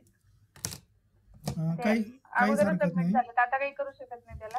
नाही, त्याबाबत एक अजून सांगतो अपडेट की जसं सरांनी सांगितलं की सुरुवातीला नाव आणि ते असाइनमेंट कशा संदर्भातली आहे तर त्या ठिकाणी तुम्ही नोंदवा. ज्यांनी सबमिट केलंय त्यांची काही अडचण असणार नाही. त्यांनी ज्या पद्धतीने सबमिट केलंय त्या नावामध्ये असं काही लॉजिक नाही की तुम्ही ते केलं म्हणून तुमचे असाइनमेंट चुकीचे असेल. यापुढे ज्यांचे असाइनमेंट सबमिट करायचे राहिले असतील तर त्यांनी या पद्धतीने सबमिट केलं तर ते शोधायला फक्त आम्हाला सोपं जाणार आहे. पण तसे असं काही नाही आहे की तुमची असाइनमेंट नाव नसल्यामुळे चेक केली जाणार नाही. तर तुमची ही असाइनमेंट आम्ही पाहणार आहोत, चेक करणार आहोत आणि ती आम्हाला सर्वांना दिसणार देखील आहे. असं काही नाही आहे की ती नाव नसल्यामुळे दिसणार नाही आहे. त्यात नंतर अजून एक बऱ्याच जणांपैकी काहींचं असं असू शकतं की एखादी असाइनमेंट चुकून दुसऱ्या याला सत्राला किंवा दुसऱ्या ऑप्शनला तुम्ही सबमिट केली असावी. असं जर कुणाचं चुकलं असेल तर फक्त अशांनीच आम्हाला मेसेज करा, आम्ही त्यांना ती रिसेट करून देऊ. परंतु जर तुम्हाला असं वाटत असेल की मी याच्यामध्ये अजून चांगलं काम करून थोडे अपडेट करते किंवा अजून चांगलं काम करून त्याच्यामध्ये मला हे टाकायचं राहिले, ते टाकायचं राहिले, अपडेट करायचं राहिले, तर त्यांच्यासाठी ही सोय नसणार आहे. फक्त ज्यांची असाइनमेंट पूर्णतः चुकली आहे, जी चुकली म्हणजे असाइनमेंट 1च्या ठिकाणी असाइनमेंट 2 तुम्ही सबमिट केली असेल तर ती चेक करूनच आम्ही त्याला रिसेट करण्याची संधी देणार आहोत. जर असं कुणी असेल तर त्यांनी देखील आम्हाला संपर्क करू शकता. हा सर, महेश सर बोला. हा सर, ते .so3 फाईल कशी असते, म्हणजे काय प्रकार आहे? SB3 फाईल ना? हा, SB3 फाईल.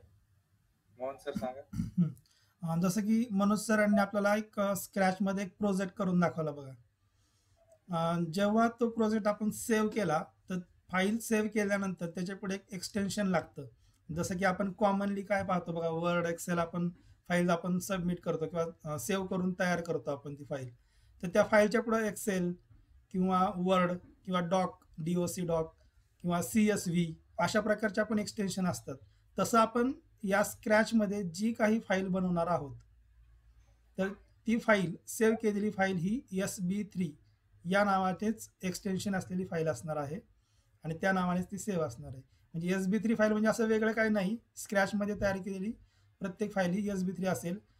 जर तुम्ही स्क्रॅच वापरत नसाल आणि पिक्टो ब्लॉक्स वापरत असाल तिथे देखील जी फाईल सेव्ह कराल ती सुद्धा फाईल SB3च असणार आहे.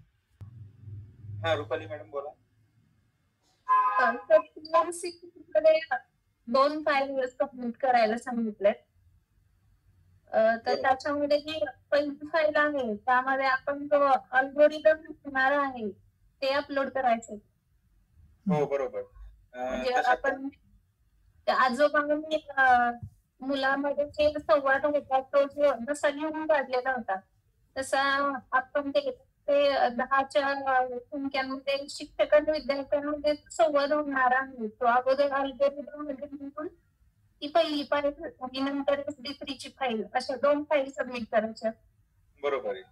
एकतर तो अल्गोरिदम आहे तो तुम्ही कागदावर लिहून त्याचा फोटो सबमिट करू शकता किंवा वर्ड फाईल सुद्धा सबमिट करू शकता. पण त्या ठिकाणी तुम्हाला दोन्ही फाईल सबमिट करणं कंपल्सरी आहे.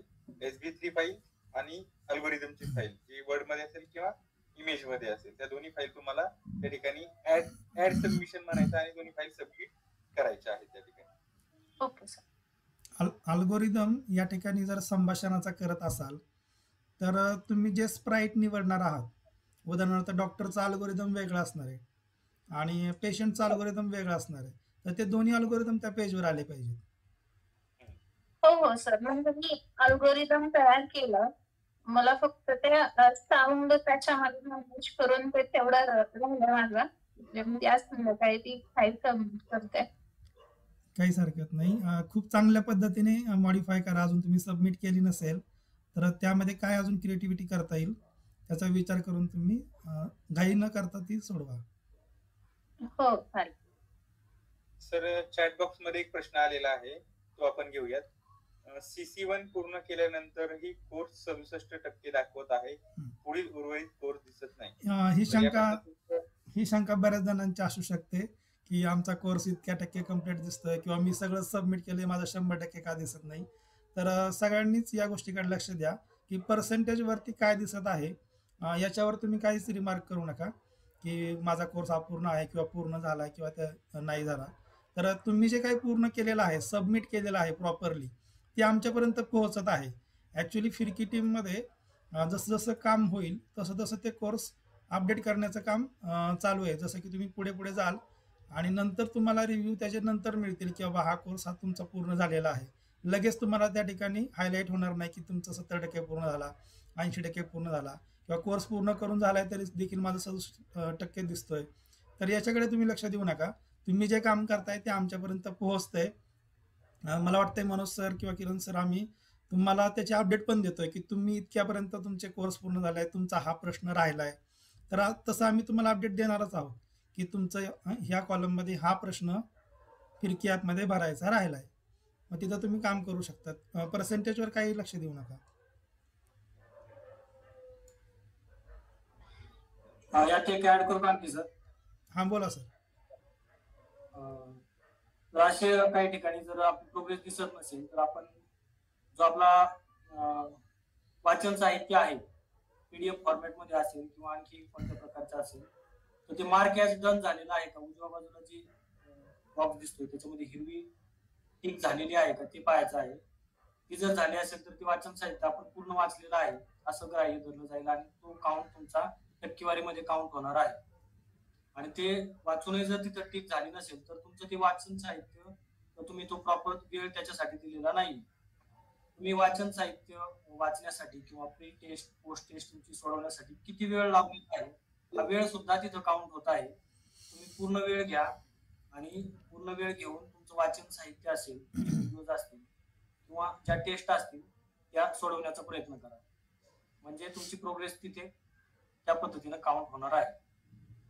आणखी एक गोष्ट यामध्ये ऍड करू इच्छितो की आपला जो कोर्स आहे त्यामध्ये 3 कोर्स त्या ठिकाणी ऍड केलेले आहेत आणि आपल्याला जे कोर्स दिसत आहेत ते कोर्स क्रमांक 2 आणि कोर्स क्रमांक 3 एवढेच आपल्याला दिसत आहेत आणि तेच आपल्याला करायचे आहे. कोर्स क्रमांक 1 हा सर्वांसाठी हाईड केलेला आहे. त्या तिन्ही कोर्सचं मिळून पर्सेंटेज 100% होत आहे आणि कोर्स 1 हाईड केल्यामुळे त्या कोर्सचं जे पर्सेंटेज असणार आहे ते ऑलरेडी मायनस झालेलं असणार आहे. त्यामुळे आपण 2 आणि 3 क्रमांकाचा कोर्स केल्यानंतरही पूर्ण केल्यानंतरही आपलं पर्सेंटेज 100% दिसणार नाही. त्यामुळे काही शिक्षकांनी कोर्स जरी पूर्ण केलेला असला तरी त्याचा पर्सेंटेज 100% दिसणार नाही. याचं कारण की 3 कोर्स पैकी 1 कोर्स हाईड केलेला आहे आणि कोर्स क्रमांक 2 जो ICTC आहे, कोर्स क्रमांक 3 CC1 आहे जो आपल्याला पूर्ण करायचा आहे. तर हे 2च कोर्स आपल्याला करायचे आहेत आणि कोर्स क्रमांक 1 हाईड केलेला आहे. त्यामुळे सुद्धा हे पर्सेंटेज आपल्याला कमी दाखवत आहे. त्यामुळे पर्सेंटेज बाबत तुम्ही चिंता करू नका. जसं की मोहन सरांनी सांगितलं, तुम्ही तुमचे सर्व असाइनमेंट आणि तुमचे PLCs असतील, तुमचं वाचन साहित्य असेल, तुमच्या क्विज असतील त्या पूर्ण करण्याचा प्रयत्न करा. किरण सरांनी सांगितल्याप्रमाणे वाचन साहित्य मार्क ॲज डन असं झालं आहे का त्याचा तुम्ही त्या ठिकाणी चेक करा आणि असं जर केलं तर अडचण येणार नाही, कोर्स पूर्ण होईल. या ठिकाणी महेश सरांनी रेज हँड केलेला आहे, त्यांना काहीतरी बोलायचंय. सर तुम्ही बोला. हा सर, आता मिळालं मला उत्तर. आणि ते उत्तर चाचणी झाल्यानंतर हा कोर्स पूर्ण होणार आहे का नंतर अजून पुढे पण काय आहे? कारण मी पुढे क्लिक करून पाहिलं होतं तर ते म्हणजे तुमचे मागचा कोर्स पूर्ण नाही झाला त्यामुळे हे तुम्हाला पुढे पाहता येणार नाही. तर काही ठिकाणी काय आहे की सिस्टीम मध्ये असं केलेलं आहे की पाठीमागची कृती जर पूर्ण झाली तर त्या आधारावर पुढची कृती त्या ठिकाणी तुम्हाला ओपन होणार आहे किंवा पूर्ण करता येणार आहे. तर कोर्स पूर्ण झाल्यानंतर फीडबॅक हा एक ऑप्शन आहे, ते देखील आपल्याला त्या ठिकाणी द्यायचं आहे. मला वाटतं PLC2 लॉक असेल, कारण की PLC2 अजूनपर्यंत ओपन झालेली नाही त्यामुळे PLC2 लॉक असेल. बाकी तुम्ही जिथं जिथं लॉक नसेल, अनलॉक असेल त्या ठिकाणी तुम्ही कोर्स निश्चितच पूर्ण करू शकता. पण माझं सर्वांना एकच सांगणं आहे किंवा विनंती असेल की आपल्या PLC झाल्यानंतर तुम्ही असाइनमेंट आणि PLC सबमिट कराव्या. कारण की आज ज्या पद्धतीने आपण शंका निरसन केलेलं आहे किंवा प्रोजेक्ट करून दाखवलेला आहे त्या ठिकाणी बऱ्याच जणांच्या शंका समाधान होतं आणि तुम्ही अधिक चांगल्या पद्धतीने त्या ठिकाणी तुम्हाला एक्सप्लोर करू शकता, तुमचा प्रोजेक्ट चांगल्या पद्धतीचा करू शकता, त्याची क्वालिटी वाढवू शकता, त्यामध्ये तुमची क्रिएटिव्हिटी वाढवू शकता. त्यामुळे नक्कीच पुढच्या एक 10 दिवसामध्ये 15 दिवसामध्ये आपण PLC2 देखील घेणार आहोत. त्यातही नियोजन तुम्हाला गटावरती येईल. तर आता PLC1 आणि तुमच्या असाइनमेंट्स तुम्ही त्या ठिकाणी पूर्ण करू शकता. PLC2 पूर्ण करण्यासाठी तुम्ही घाई करू नका. PLC2 आपली झाल्यानंतर ती पूर्ण करा. तुम्हाला त्या ठिकाणी PLC2 पूर्ण करण्यासाठी ठराविक वेळ दिला जाईल 2-4 दिवसांचा, त्यामध्ये ती तुम्ही पूर्ण करू शकता. तर या व्यतिरिक्त आणखी कोणाच्या काही शंका असतील तर एक सांगा, आपण त्या घेऊया. आणि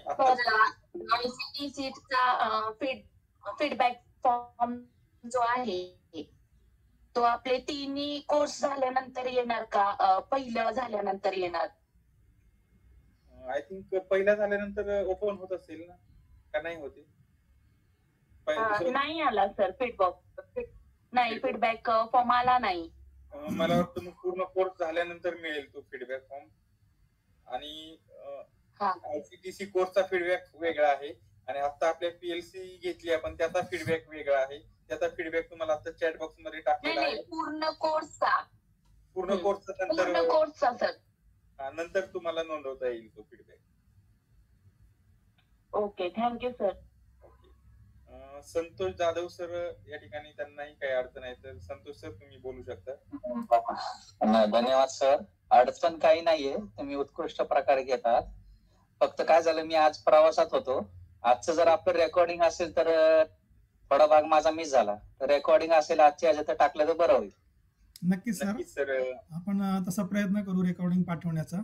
आणि कारण जरी या तुम्ही एकदम उत्कृष्ट प्रकारे घेता. जरी या सत्रानंतर तुम्हाला कधीही अडचण वाटली, काही शंका असेल तर कधीही तुम्ही आम्हाला ग्रुप मेंटरला तुम्ही विचारू शकता, काही अडचण नाही. चालेल सर, धन्यवाद. Okay sir. मला वाटतं शंका या ठिकाणी बऱ्याच जणांच्या संपलेल्या आहेत. अजून असतील शंका ते विचारू शकता, किंवा या सत्रानंतरही तुम्हाला नंतर शंका आली तरी देखील तुम्ही विचारू शकता. खरोखर एक तुम्हाला सगळ्यांना चांगली संधी आहे शिकण्याची आणि खूप सुंदर सुंदर बक्षिसं मिळवण्याची. आणि फिरकी टीमकडून, आमच्या सगळ्या टीमकडून तुम्हाला एक चांगलं कोऑपरेशन आहे किंवा सपोर्ट आहे की तुम्ही ते चांगल्या पद्धतीने पूर्ण करा. यासाठी आम्ही तुम्हाला वेळ देखील वाढवून देत आहोत.